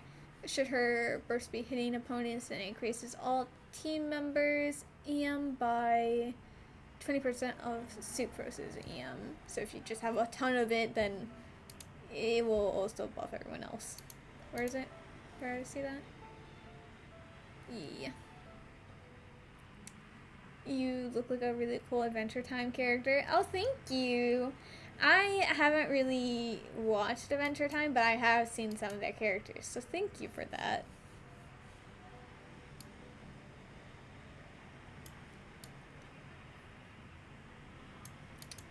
I mean, Sayu is a character that you can use if you needed to swirl Hydro, but much better options than Sayu. Kokomi is very good because she does do quite good in Hydro application, I think, with just her skill. And plus, she provides heals with said skill. Ayato, I mean, if you have him already and you haven't been using him, then you could do a burst support, which is an interesting idea, but some people have done it and it's kind of funny, so you could always do that. And thank you, Blue, for following.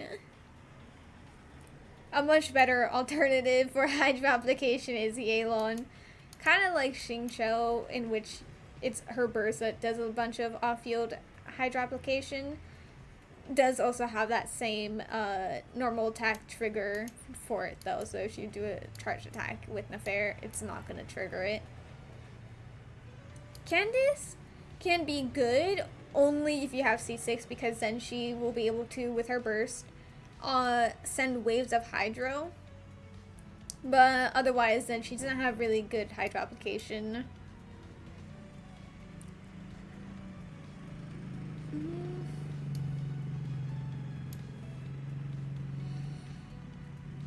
Sorry.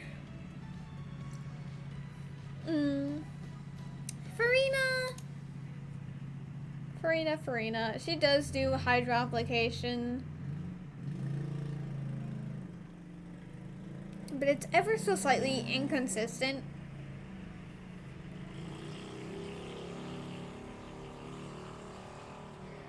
God, I love that you can hear a car from so far away.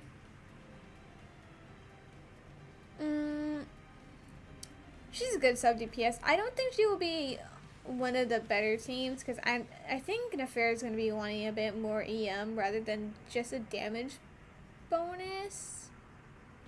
But no, she could be good. She could be good. It's just that maybe you do want like a healer on the team to be able to, you know, deal with her damage, the damage she gives your team. I highly doubt anyone's gonna do Plunge Nafair. You know, so I don't really think she swirls all that well. So, probably not. She's a DPS. So no. She wants to be kind of on field, so no. Oh, so on field, so no. She could be a good shielder. But I think the only thing that she's able to swirl is with her burst, and I don't know how long that lasts. I don't think it's very good. It's kind of just like if you want Viridescent Veneer, then you kind of just like use it to get the shield as well, and the buff or damage reduction from the artifact set, rather than consistently swirling the Hydro to be there. So she might not be very good for an affair. Mizuki, she wants to be on field, which is not the idea. Same with Aoife, he also wants to be on field, so he wouldn't be able to be helpful for an affair. Dahlia, he also just does not, he doesn't do off-field Hydro damage. I mean, I think his skill can kind of do it, but like it's not that great. I know, very good. Let me double check her passives, because I do know they kind of change how Nod Krai characters play.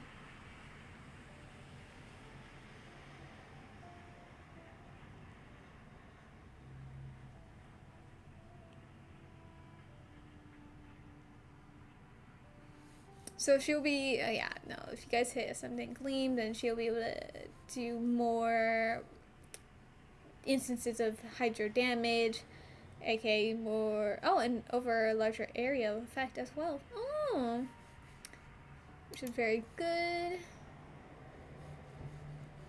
Moon sign will increase, so therefore if you have Lauman affair, and I know you're doing good.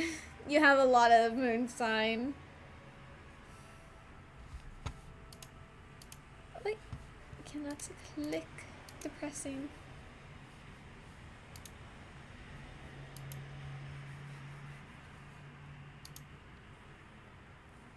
So I think like her biggest teammates you kind of just want on her team.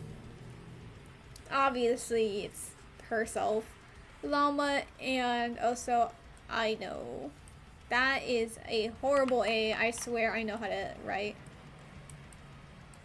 I say that and then I proceed to not write correctly at all. So obviously you would have Resonance, which is very good, and so then it increases the EM even more. But I think Sucrose might just be the best.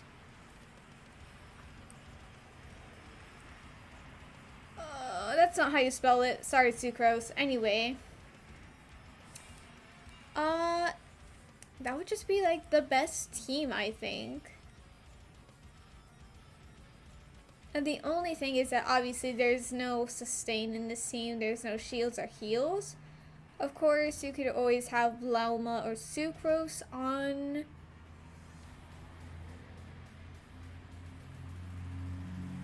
Prototype Amber is what it's called. But you can also have Sucrose on Thrill of Dragon, like Thrilling Dragon, Tail of Dragon Slayers? What is it called? The 3-star weapon that gives an attack buff if you, after like the one you swap after too.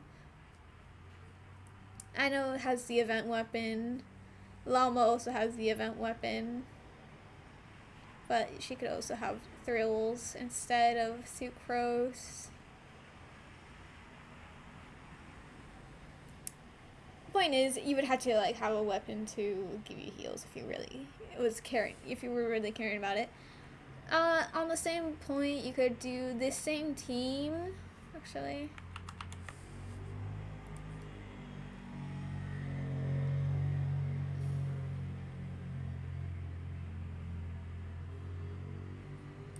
Could do Jean, another Animo Swirler, and it can actually heal, but that doesn't do the EM buffing.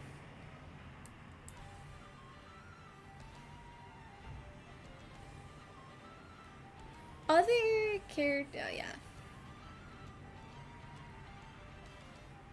Okay, so let's say you don't have Llama because you didn't pull for her. I do think Dendro Traveler. Okay, actually, I'm just gonna do D, period. Dendro Traveler, I think, will be able to assist.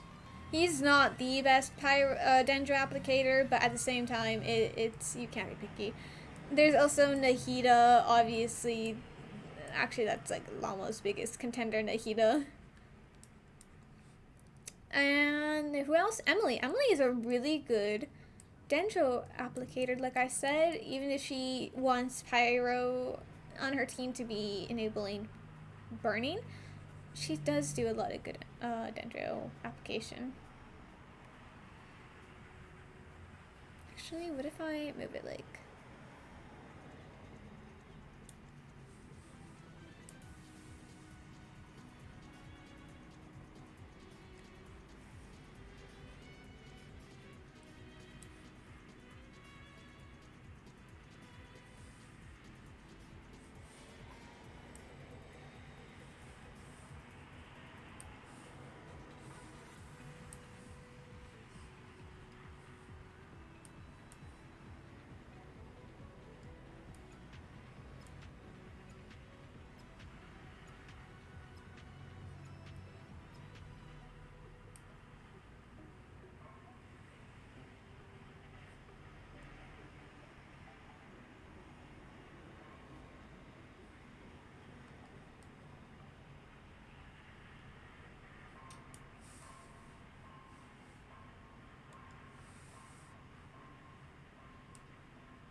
Okay, so we're gonna have the Dendro over here, the Hydro over here, and the Animal over here. I think this is the best team up top.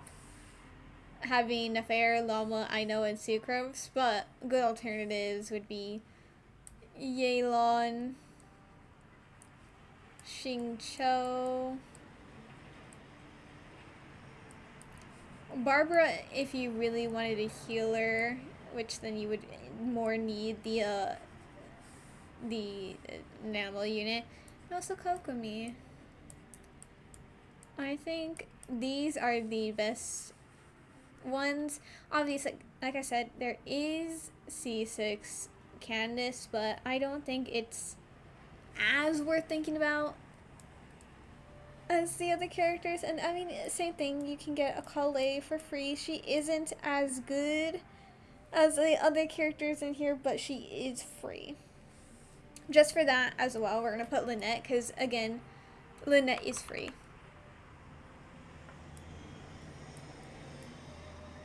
Plus, she does have a bit of a taunt on her thing, so it would maybe hopefully be able to stop you getting damaged as much.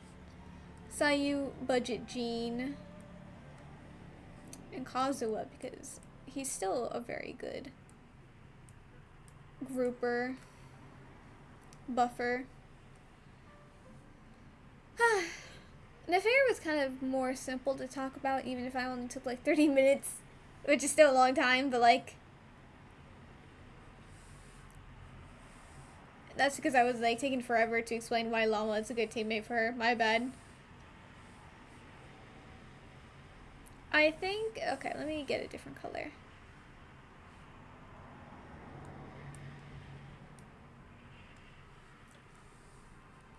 So obviously we're gonna just number them on based on how I'm gonna tier them on the scale of usefulness. I think Nahida would be second best, Emily would be third best, Traveler would be 4, and then Kali would be 5. I think Barba's automatically 5. Yelan 2. And honestly, I would say Xingqiu and Kokomi are tied at 3 because they both do Hydro application, but one does better Hydro application, the other also provides heals. And plus he does give damage resistance, which is kind of a good counter, and can kind of heal with his swords as well. I think Jean would be the second best because again, heals and she will still be able to swirl. Kazuha 3, Lynette 4 purely because she's free, and then Sayu 5 because she's just not as good. So that is kind of what I'm thinking. So second best team would be Nahida, Yelan, Jean. Third best team would be like Emily, Xingqiu, or Kokomi, and Lynette. Though at the same time, again, you don't need, if you have like a healer like Kokomi, then you're not gonna really need the this as much. So you could do both Xingqiu and Kokomi. For double Hydro, Dendro Traveler, Xingqiu and Kokomi, or like Netsai, Kale, Barbara, Sayu. Obviously, like I said, 5 is kind of like, eh. These are like, if you don't have any of the other characters. But yeah.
Okay. So we talked about Nefer. Nefer? I don't actually remember how the pronunciation goes. You. Who to talk about next?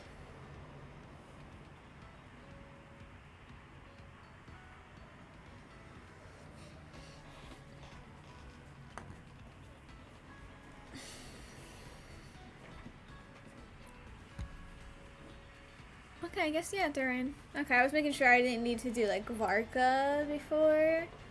But no, I think, yeah, no, it's gonna be Durin and then Varka and Jehoda together. And then after it's gonna be Nicole and Alice together. And then I'm gonna do Columbina. Because I don't think I'm gonna talk about Sandrone because, like I said, I do think she's gonna be either Geo, more so Geo than the next one, but she might also be Animo. But the whole thing about people saying that she isn't actually gonna be playable in Nod Krai and is gonna be playable in Chesnaya is making me lean away from like theorizing what she would be doing in like gameplay wise is gonna be like similar to Nod Krai characters.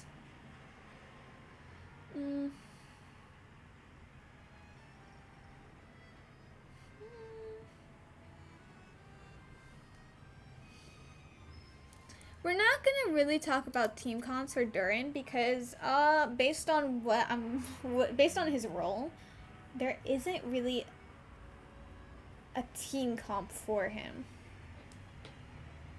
Based on what I've heard, he is a pyro character. And he is going to be like Bennett in the fact that he is going to be a support buffer.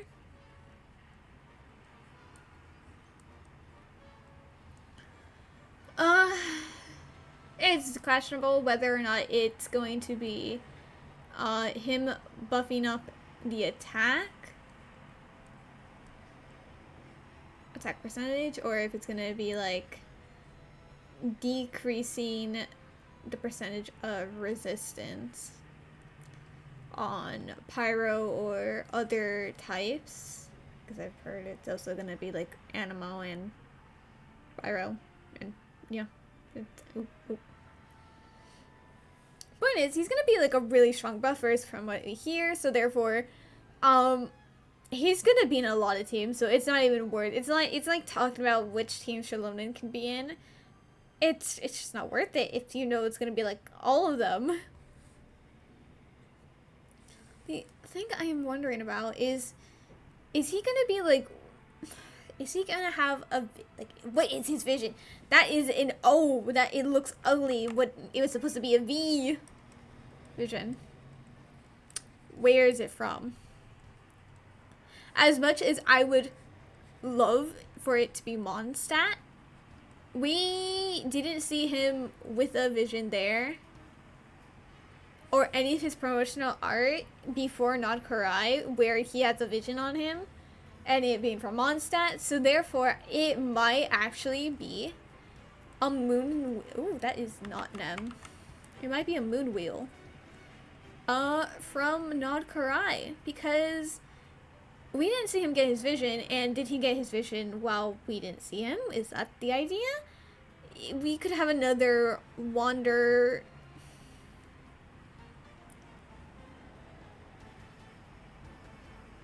Crazy.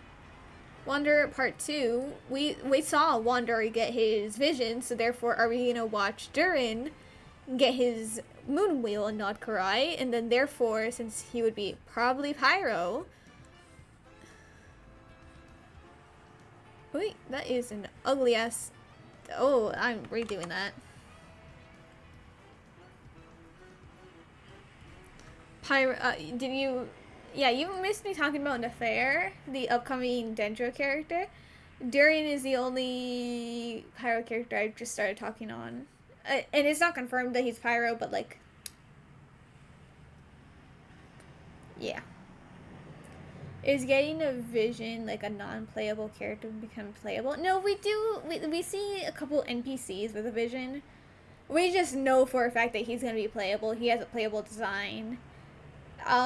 There's been leaks and things, but then again, there's Capitano and Doctor Koi who also have elemental powers, even if it's not actually from a vision or not, we don't know. But point is, they're not playable still, so. Sunora also has elemental powers, but died. Yeah, no, so it makes sense to think that if they have a vision, they're gonna become playable, but like, no, sadly not.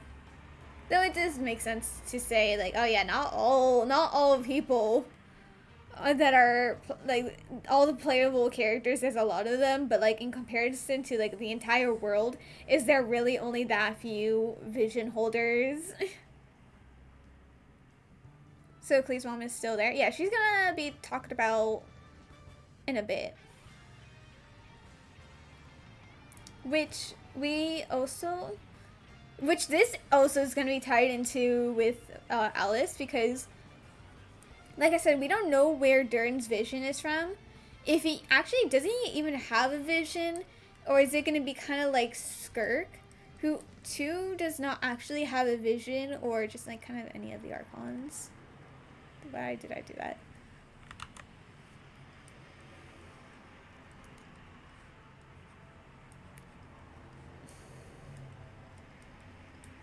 Is he gonna not have an actual vision? Is it just like from within himself?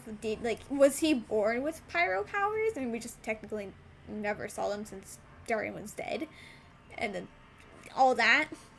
Or did he actually get a vision, and would it be from Mondstadt, because, you know, that's like all his lore is connected to Mondstadt.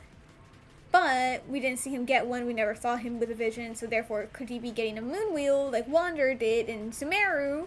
Even though he was from Inazuma, and so much lore is about Inazuma, but he did end up getting his vision in Sumeru, therefore is a Sumeru character. So are we going to see that same thing with Durin? Because like obviously Durin and Wander are heavily connected. And if he has a moon wheel, then would lunar vaporize become a thing with Durin? Because it is, again,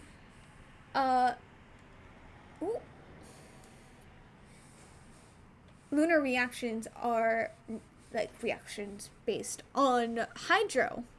So we don't have a character that does vaporize in Nod Krai. So would Durin be the first character to use that? That's kind of like the main question. There's not much to talk about.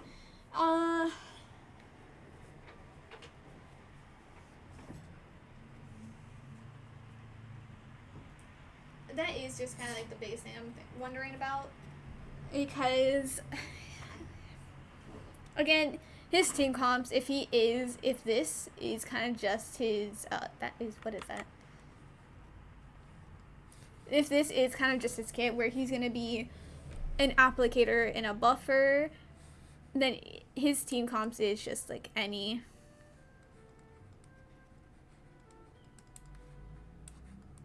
It'll be kind of like Bennett and Shalonen. Bennett.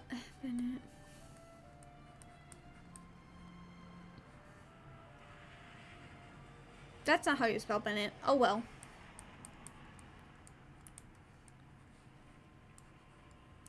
It's kind of like that. So you don't really want to think about it, because there's so many team comps that you put him in. He's not specific like Inefa, Lauma, Nefer, and Flynn's were, where they have a certain type of team that they want to be around. He is kind of just like any, unless he does. At least are saying what he's saying. Like are saying is like correct. Which is like, oh yeah, he lowers pyro resistance, animo resistance, and what was it? I think Hydra. So then that means he would want to be in vaporized teams or in a Anno DPS team, which would make sense considering Wander is a Anno DPS. So as much as I really want Durin, there isn't too much to talk about, because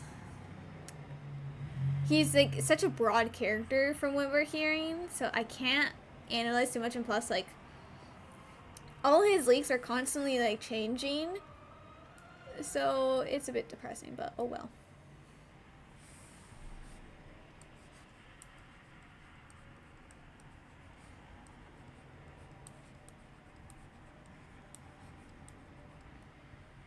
So Varka and Jehoda. That is these two characters up here. It is theorized that he's going to be a 5-star and she is going to be a 4-star. And I think...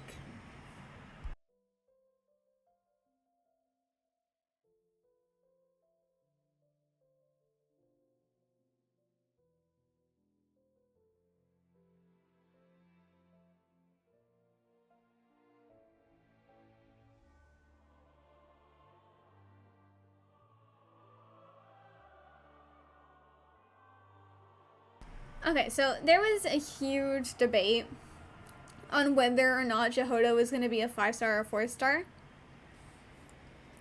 But I look at this entire list. The only 4-star that we know for sure is going to be a 4-star, I know. 5-star, 5-star, 5-star, 5-star, 5-star, 5-star, 5 stars.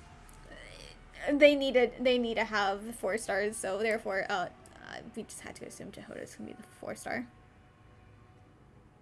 Especially since Aina was free.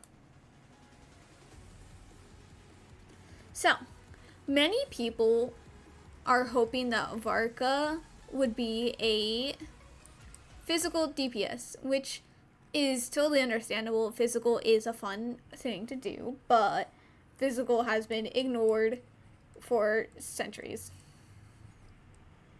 The last one was Mika as a, no, Femine. Femine is a physical as well. But point is, they're kind of just letting physical die. And plus, I saw someone pointed out that Varka doesn't really match being a physical, because every physical unit has been,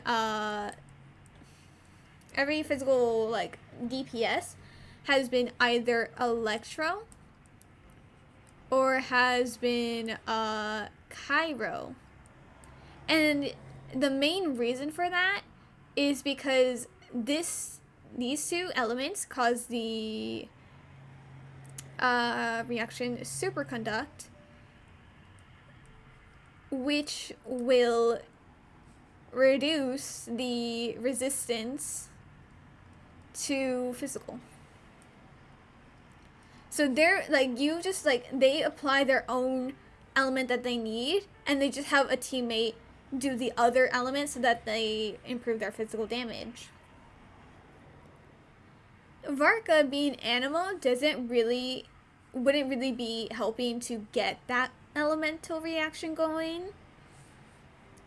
And then there is another physical character that is animal, being Jean. But she wasn't built to be a physical character. It's just that she was built to be a healer, but her heals are based on attack. So that means she does just a lot of damage herself because she has a bunch of attack percent. And not to mention, her normal attacks just have a really high attack percent for some reason. So this is the reason why she's a good physical unit, because when she's doing so much healing, that means with her high base attack of normal attacks, it's just doing a lot of physical damage. Goddamn.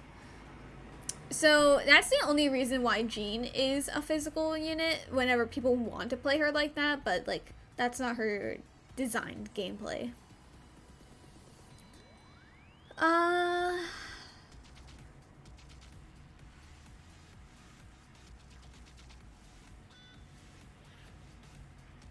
So realistically, Varka is just going to be an animo DPS.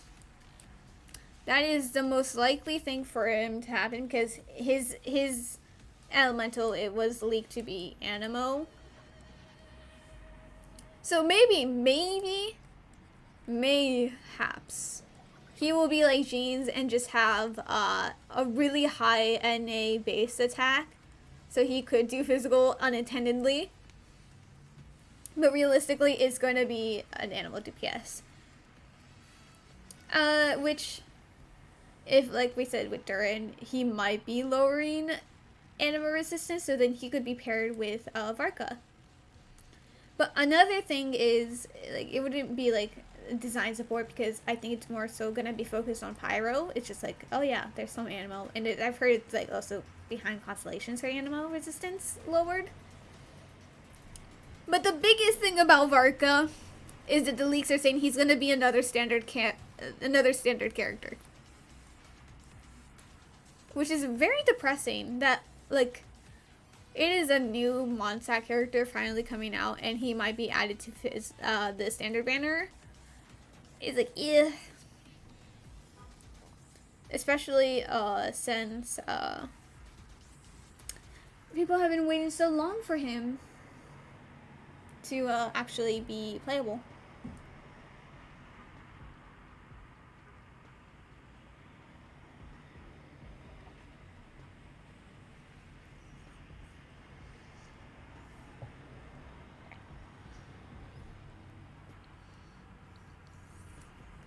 And because he's leaked to be a standard character, we go back to, oh no, that's another Farina one.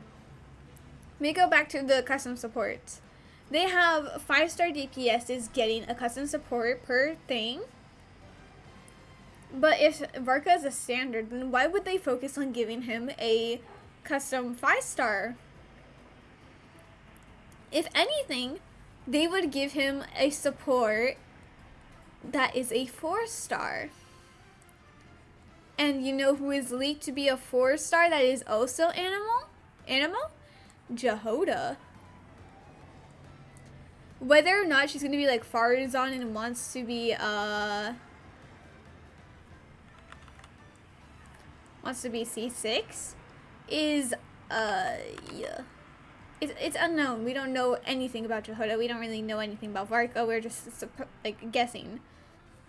But like I said, Lunar Swirl is a viable thing to happen because Hydro is still part of that reaction, and Jehoda has an Anemo Moon Wheel. So maybe Lunar Swirl will be a way to buff up Anemo damage. And then so she would be like the support, a 4-star support for the standard character, but can also buff up other Anemo DPSs like Wander as a good alternative for C6 Farazan. Varka, oh my god, you keep popping in and out. Don't worry. So, this is a possibility. I think it's cool if it is. They do actually go Lunar Swirl. And if we just get a lunar reaction for every single elemental reaction that has Hydro in it, even like Crystallize, I think it would be cool. So that's kind of it. I think he's just going to be an Anemo DPS, and he's going to want Jehoda, who will potentially have Lunar Swirl, which will be buffing Anemo damage. And then, like, again, theoretically, Durin might be a good character because he might be buffing attack. He might be lowering Anemo resistance. We don't know. Durin is questionable. But that's kind of it for Durin. Or not Durin. Varka. Now we're going into Alice and Nicole. And you're like, oh, well, why am I pairing them together? At least it's like Varka's a standard and Jehoda might be his signature supporter, even if it's a 4-star. Jehoda is the girl with blonde hair, kind of muted. Yeah. This is Jehoda. Yeah, Jehoda and Varka.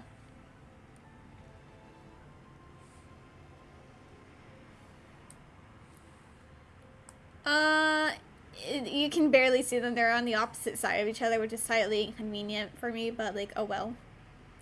They have been leaked together. They were, Alice is, okay, how do I say this? Their kits are so like linked, which is why they're gonna be explained together. They have both been leaked to be melt supports.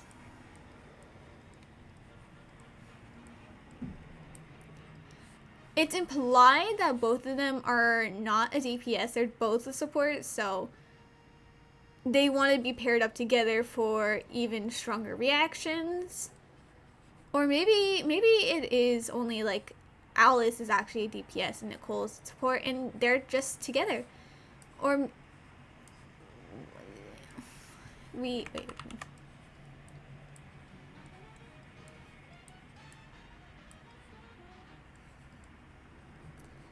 It was implied that they're both supports, but like then again, it was a really early leak, so maybe it is actually one of them is a DPS and the other is support, and they both are meant for melt because it could be another Escoffier and Skirk situation.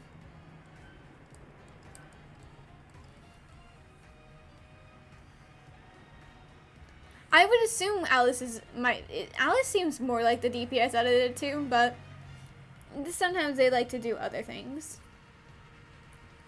Again, the main leak is both of them are supports. So if this is if it is actually not the case, like one of them is a DPS and the other is a support, and they're actually both male supports, then both of them would be super strong together. So then maybe like Alice, we're gonna base this on like designs, yes, because yeah, she would be the pyro one of the two, so maybe she would lower resistance to pyro by like let's say 20% and Cairo by 10%, right? And then Nicole, who looks more of a Cairo character, would lower Cairo by 20% and Pyro by 10%. So then if they're paired up together, then they add up to being a 30% lower resistance to Pyro and Cairo for melt. I feel like they would have to have higher numbers than that to be paired together logically.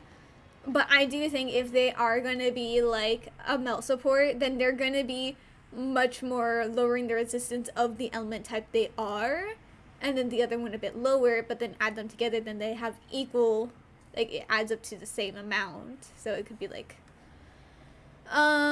this one is 20, and then this one is 40.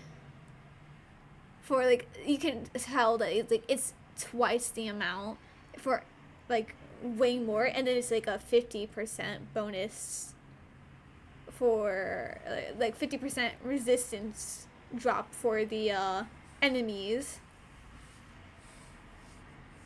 Or who knows, maybe Alice will be buffing up team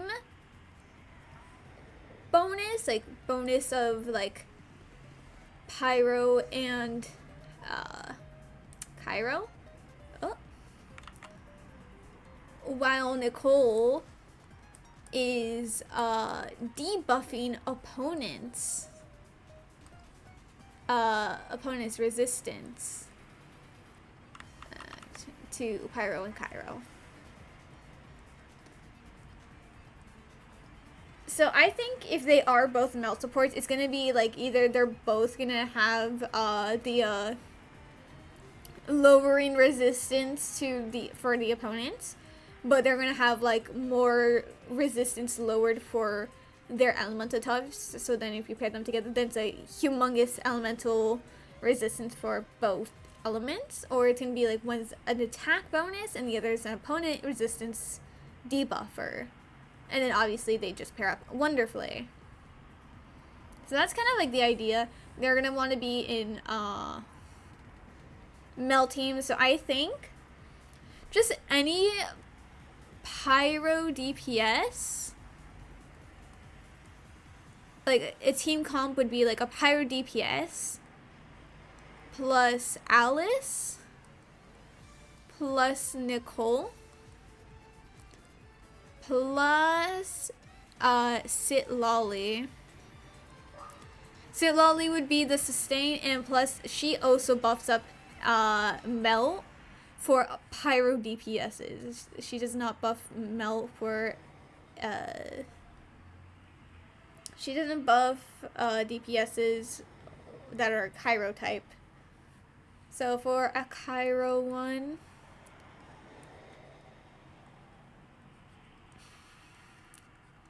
Alice, Nicole. You wouldn't want Scoffier, who is like the best Cairo DPS buffer, because you need freeze for Scoffier. So I think Shenhe would be the best Cairo support in this case. So I think that's kind of like, I think it's going to be kind of like this, which would be very interesting. Again, they are very far in the future. It might be completely wrong. They might not even want to do anything with each other. Though I will find it very amusing if they actually are like paired up so much to want to be like supports together. Meanwhile, Linny and Lynette, the literal twins, are really bad to play together. Which is really depressing. Like, the magician and his assistant cannot play well together is crazy.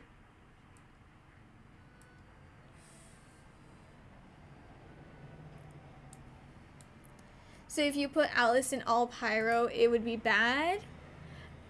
My God, my throat. It wouldn't, again, it's just leaks from period in from a very long time. Period into like when she's gonna release in like probably, okay, wait, 6.0, 6.1, 6.2. Archon's typically released in 6.3, 6.4, 6.5 maybe. So we are looking like 4 patches into the future, so it is really too far to know if that is the case. So no guarantees, but again, even if a character is based around an elemental reaction, there is the chance that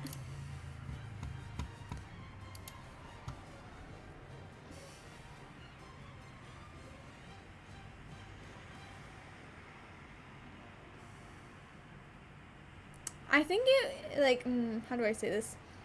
I think it might be more so a...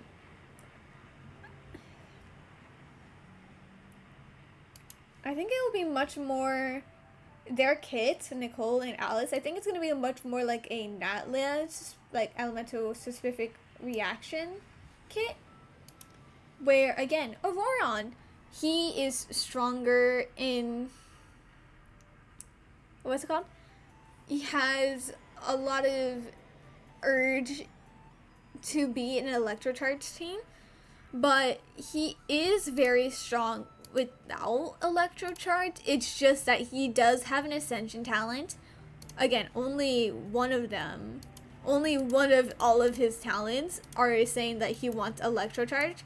So while they would be way better in an electrocharge team, not electrocharge, they would be way better in a ML team, they still have a whole rest of the kit which is strong on its own. So, who knows? EFA. You just re-downloaded a game you haven't touched in a long time and you forgot how much crap you never redeemed. RIP. Rip, rip, rip. Rip in pieces. Also, I like how I kind of just guessed the patches they were going to be released in, and I didn't. I skipped over Columbina. But in my defense, she is the star of the show, so therefore I kind of just going around everyone else.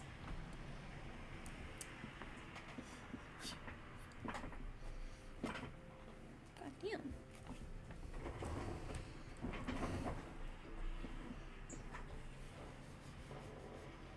What game, might I ask? Hi, Twitch. Crazy. Also, I'm pretty sure I yeeted away my Discord before you even got to say hi, Twitch. It's crazy.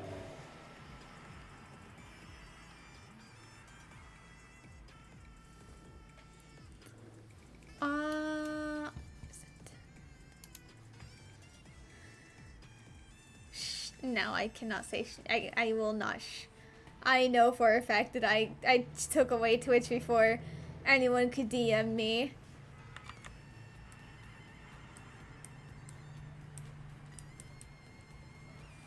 Columbina is rumored to be a Hydro user, because again, all the lunar reactions are based around Hydro, so if she is the Archon equivalent of this region, then she would be that element. She's so pretty, but you're saving for Pyro only, so you gotta wait for Alistair and some reruns, hopefully. Yeah, you're gonna need to have really good luck. I wish you luck for that, actually. And here's the thing.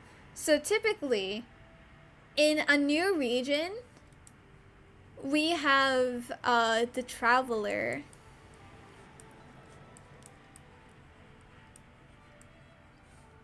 They will get a new kit for that region because it's like a new element that would be a watered down version of the Archon's kit. Ooh, that is a depressing far away A.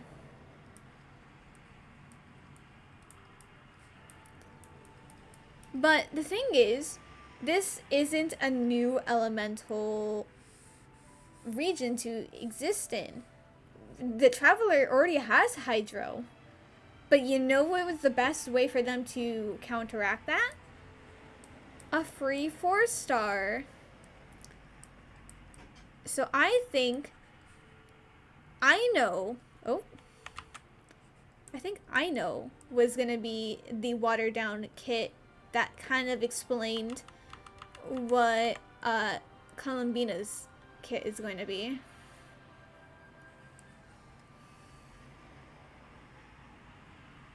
Funds was your only ever, like, I have enough time to save more for later. Crazy.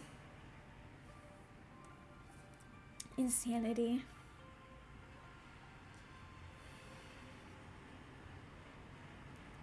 Because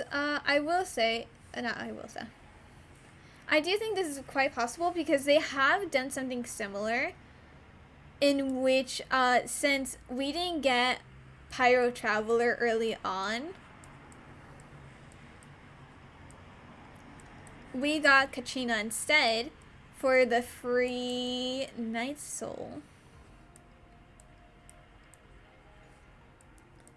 But since we still had Pyro Traveler confirmed to come, then therefore it would still be would still be the watered down Archon's kit. Kachina had to be something else, but free Night Soul. So then she was a way to learn about, like, learn and use Cinder City. The really good support thing. And then, like, honestly, the moment Shalonin came out, you could replace all of Kachina's artifacts and, like, give it to Shalonin. So she was a watered down Shalonin.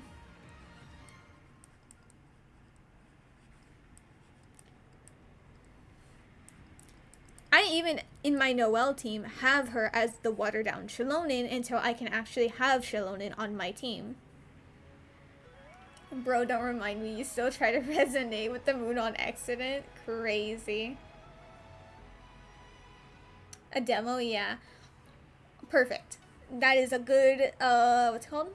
Way of thinking about it. So, if we had Kachina, who was the watered down version or the demo for Shilonin, and the kit, like all the travelers kits are of each elemental type are the demo for the Archon's kit, then I know the free 4-star who will enable us to buff up. Okay, wait, actually, let me write down over here. I know. She is very good to buff up and change Nod Krai characters because it depends on the moon sign, which she, by existing in the team, will buff, like, give +1. So, all Nod Krai characters lately have been like, Lauma gives +1 moon sign, Aino gives +1 moon sign, Flynn's give 1+ moon sign, and if I don't think it has it because she came out beforehand. So Columbina realistically should also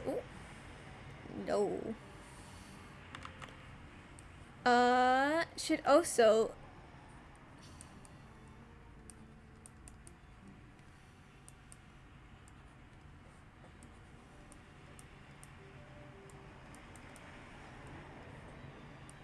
thank you.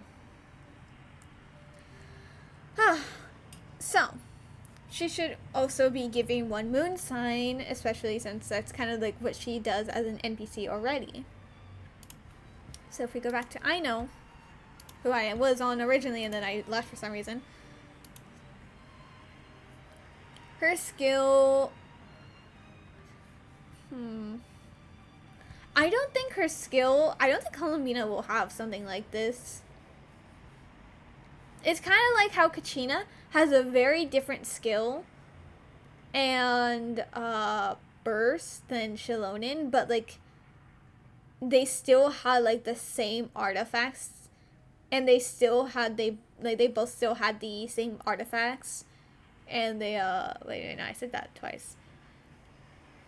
You know, so it would be like the same artifact set is what I meant, and artifact substats and just normal main stats, they would want the same thing. So I think Columbina is also going to want the... Actually, I don't know what artifact set Aino needs, but I'm assuming it's like a support kind. Let me see.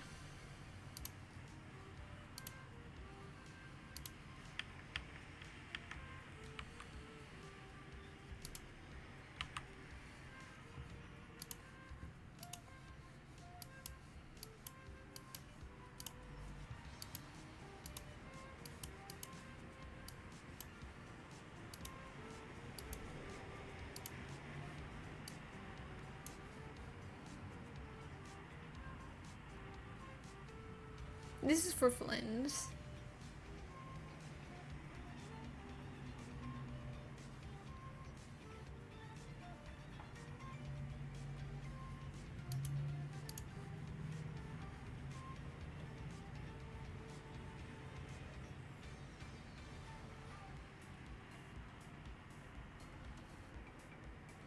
This one, I think this is like, you give it to Llama and you give it to Aino. Because realistically, Aino's burst is the main thing that is giving Hydro, which will enable like everyone else to use their element to proc the lunar reactions. So you're gonna need like consistent burst from Aino.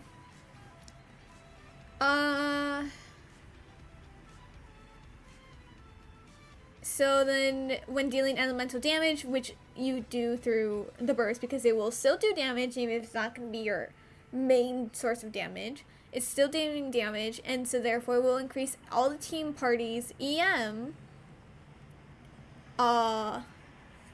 And the fact that the equipping character can trigger this effect while off-field, which they're going to be wanting to do off-field damage.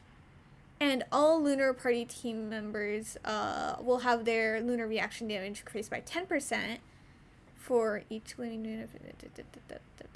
The point is, this is going to be giving EM Lunar reaction damage bonus, can be applied off-field, ER, and all that. So, realistically, Columbina will also want this artifact set, unless they make a more specific one, which, I don't know. I don't think they will.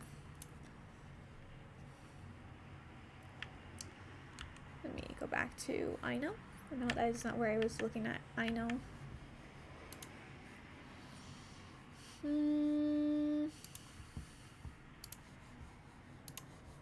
Also my music.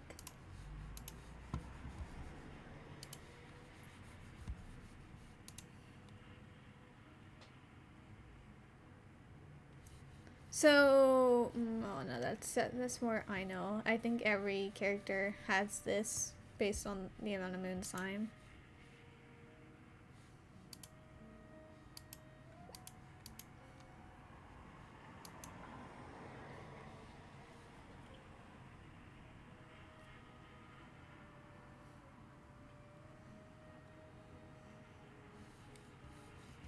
So I'm thinking that as much as like I'm saying it's a demo, it's also not a demo. It's more so you're gonna want the same stats.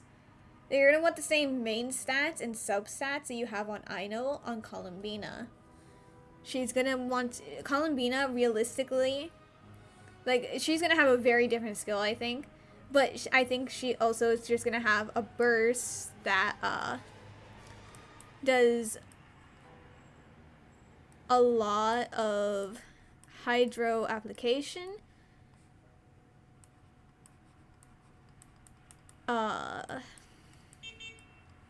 which also does damage, and then so off-field hydro application that does damage, which then means she needs a bunch of ER to be able to use her burst every rotation. And so then the artifact set would be the same as, what am I writing? Artifact.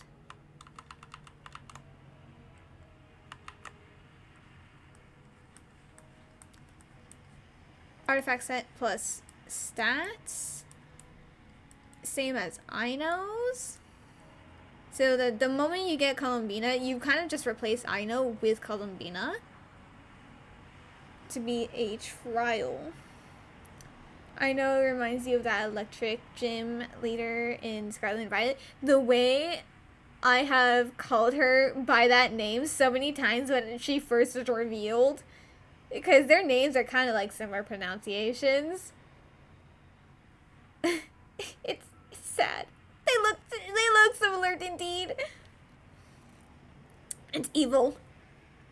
I'm like fighting my life against it.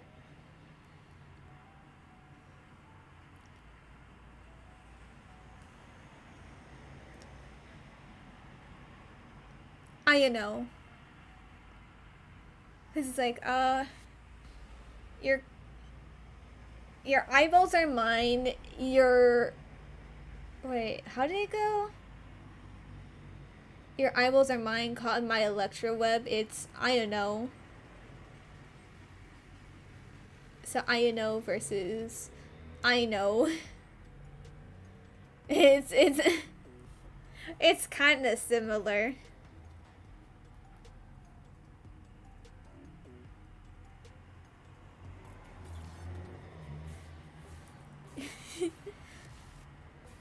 Yes, they totally were inspired by Pokemon.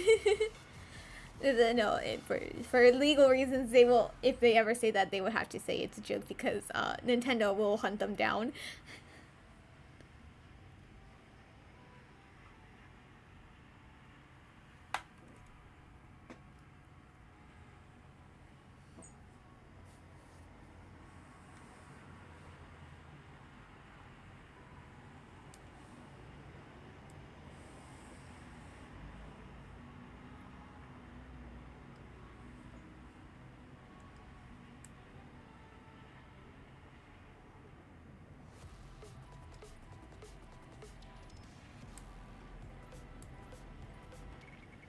I just realized I had so much space up there that I had to like fix.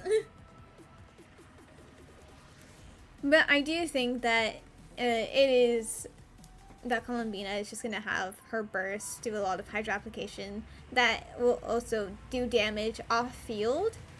So then she will need a bunch of ER to be able to burst every rotation, because realistically you're gonna end up having her be like the only hydro character on the team.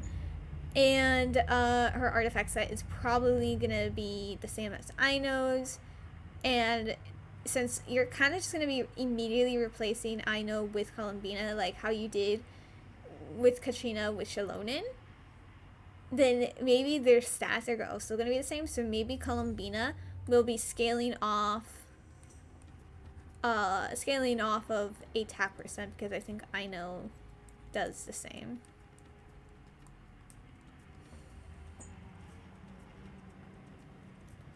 Obviously, Columbina is going to be one to be paired with Flynn's plus Inefa, Nefer plus Lauma, and maybe even, like I said, Varka, who I think is going to be Monsat, but Jehoda I think will be able to do Lunar Swirls, so then she will want someone who will... okay, wait, how do I say this? I think also Columbina is just, overall, her kit will also buff lunar damage.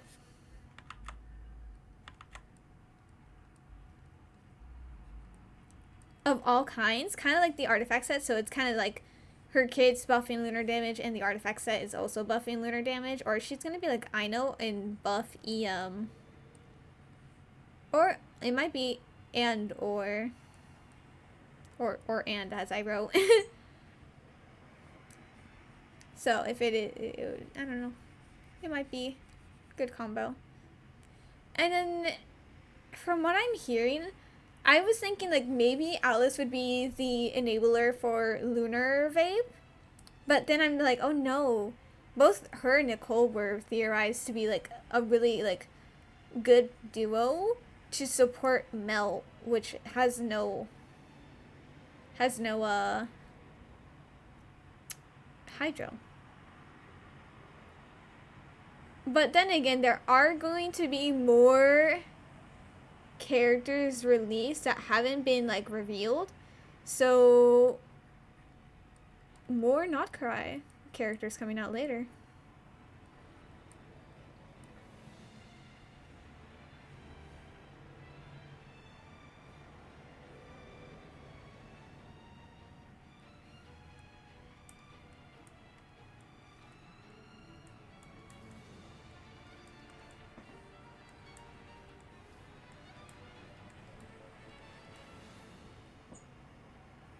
Yeah, that's kind of just it. Crazy. I ended up talking way more about the way... That's crazy. The things I had to talk about more were like what is lunar reactions, and even more so the custom supports. The characters themselves, we already knew how Nefer's team or like kit works, so it was more like team comps that she needed. Darren was the overall buffer from what I've heard, so all the team comps basically he can be added in. It's more so, is he gonna be a Modsat vision holder, or are we gonna see him get a moon wheel and then get lunar vape, and that's kind of his buffing is actually just lunar vape type of thing. We don't know, so that's why his thing was so small. Barca Jehoda, I explained why a lot of people said he wanted, like he would hopefully be physical, based on someone else's reason, so I just kind of just regurgitated all that so that you guys could hear about it. And then I said like what I thought, if he is like in that case he would be an animal DPS, that he's gonna be standard, and his support would be a 4-star because he's standard and all that. Alice and Nicole, since they're probably gonna be coming out in like 6.5. 6.5? Are we in 6? Oh my god, we are in 6.5. Or no, 6.0. We're about to go into 6.1. But I meant it was more in the fact that we're in 6.x. Like, we are on the 6 update. I joined this game when it was in 3.x because I don't remember exactly which patch it was, but like, what do you mean? What do you mean? Oh yeah. I swear, Fontaine just came out. I swear. What do you mean it's been 2 regions after that? Ay. Anyway. It's fine. Rip. In pieces.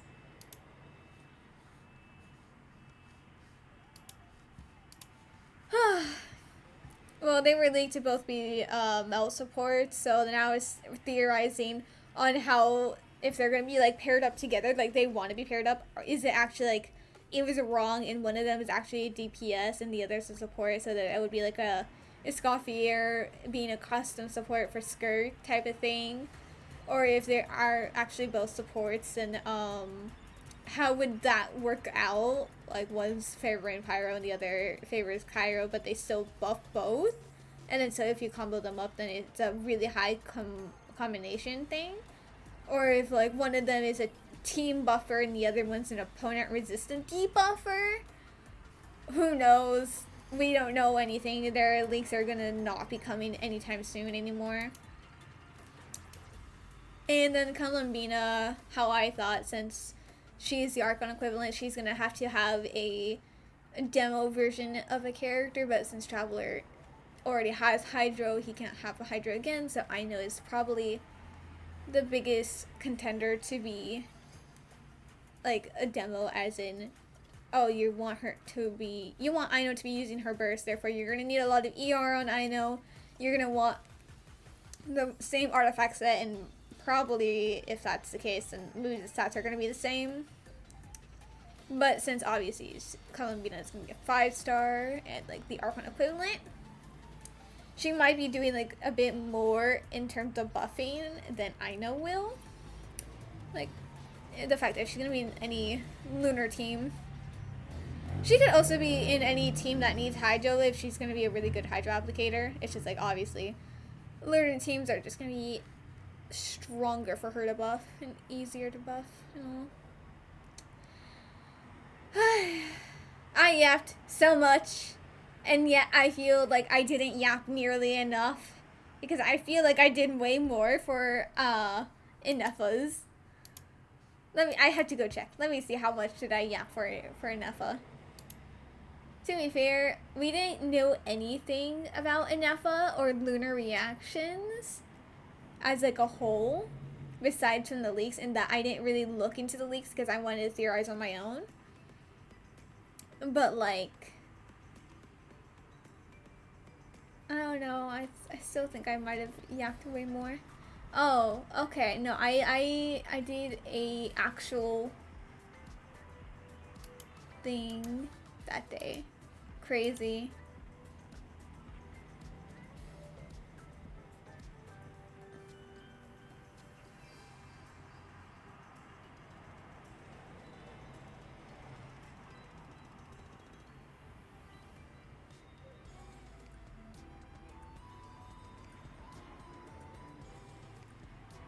Oh, okay, so I yapped about 2 hours for about Inefa.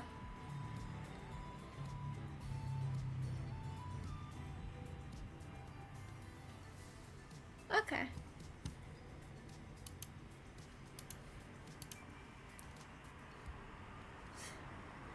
To be fair, I was able to end up like, okay, yeah, okay. It's true, I looked back and like saw what I talked about, and I also talked about artifact sets. Well, I don't think I'm gonna do that today, cause like, since the only one we could really theorize on artifact sets is Nefair, and honestly, you kind of just, you're probably gonna have her on the new artifact set. Okay, you know what? We're gonna do it. It's honestly gonna be like such a short segment in comparison to an alpha, but let's go ahead.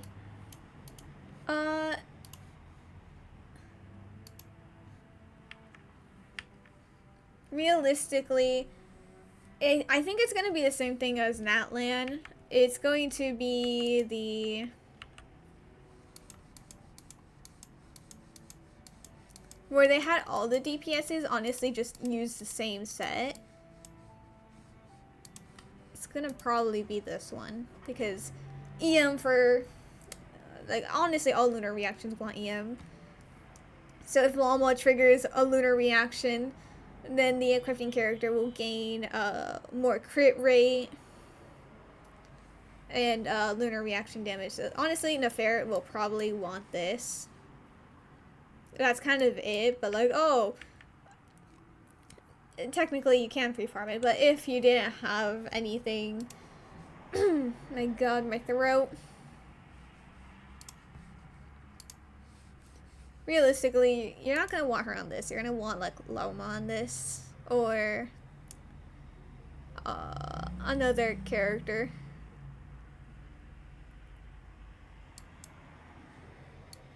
You could have Llama on this, and then I know on the artifact support set that I said that Columbina probably wants. You could do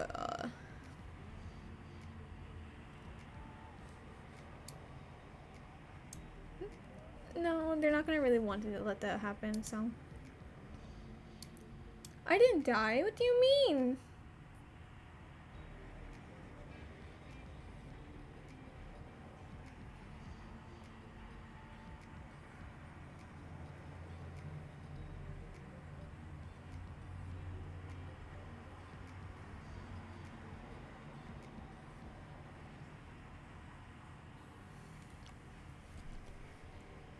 My stream isn't dead. I see it's perfectly fine. What do you mean?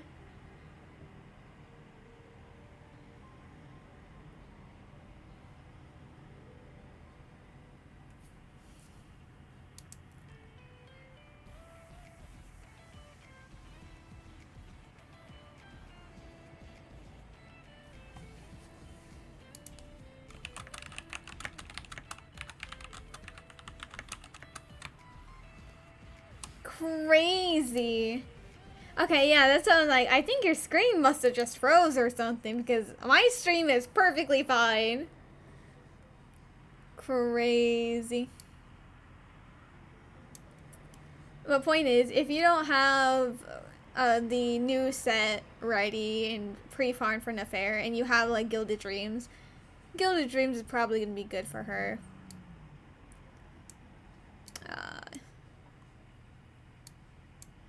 Honestly, just kind of do Gilded Dreams. It's probably her second best artifact set. That's what I meant. That's kind of just what I meant when I say it's going to be a very short thing. Because, like, I was only making sure it was actually called Gilded Dreams. Because, realistically, that's her second best artifact set. That's kind of it, guys. I didn't really have much planned besides yap. And I've yapped. I have run out of things to yap about.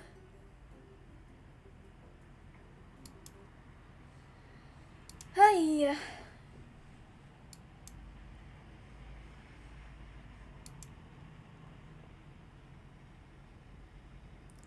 Wheel, what do you mean? You're so right.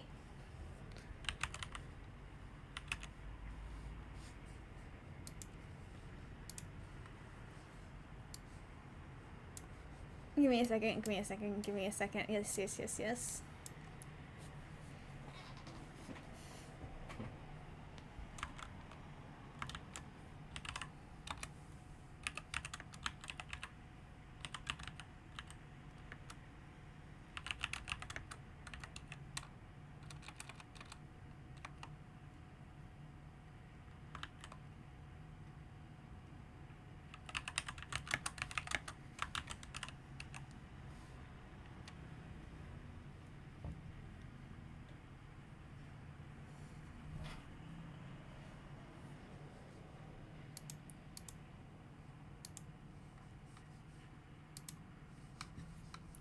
Okay, I have set up the wheel. Alrighty, let's see.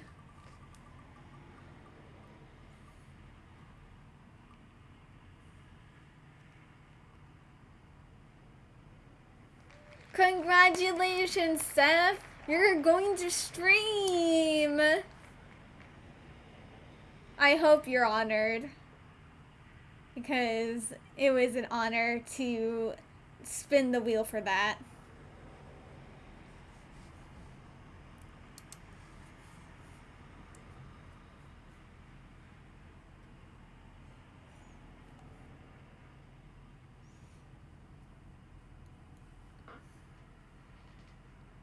You cannot defy the wheel. The wheel especially that you demanded.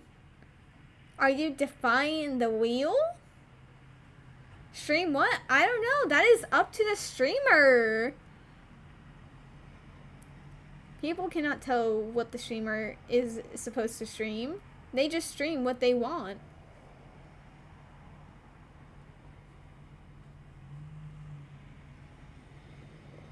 No, you're defying the wheel, and not only are you going to defy the wheel, you're going to defy the wheel that you asked for.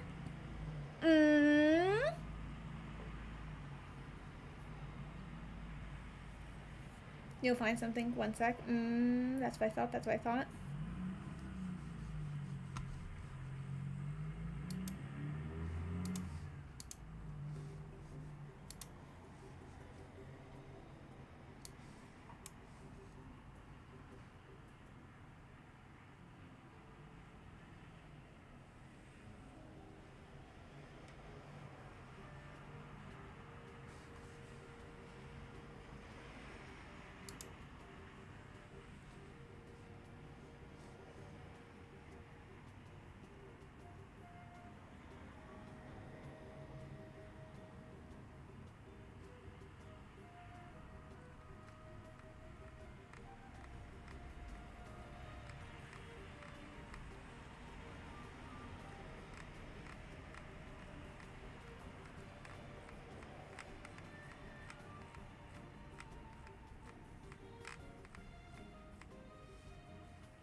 In the meantime, I'll just put this over here. And I'll close out of everything that I was on.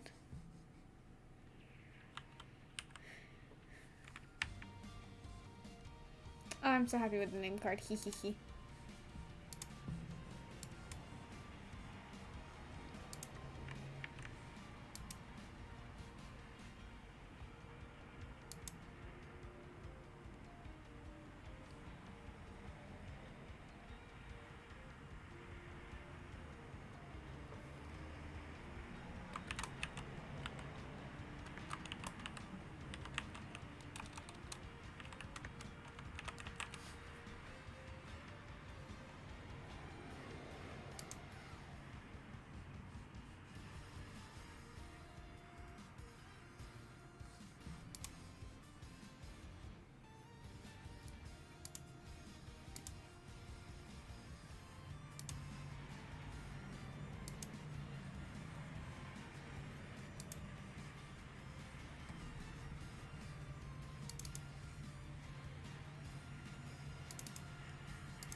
T then.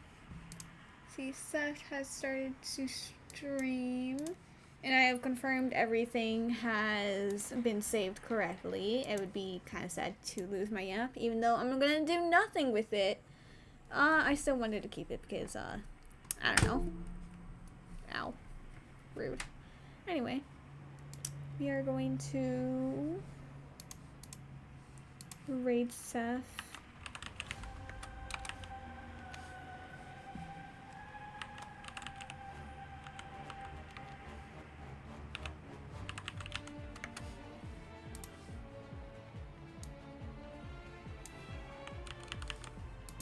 I see that they're looking at my stream. I hope they don't have the audio on, because that would be very silly of them. Anyway, hopefully everyone has a good day, night, evening, whatever time zone you're in. And, thank you for lurking, for chatting, listening to me yap and all. And I shall probably stream again soon. Bye-bye.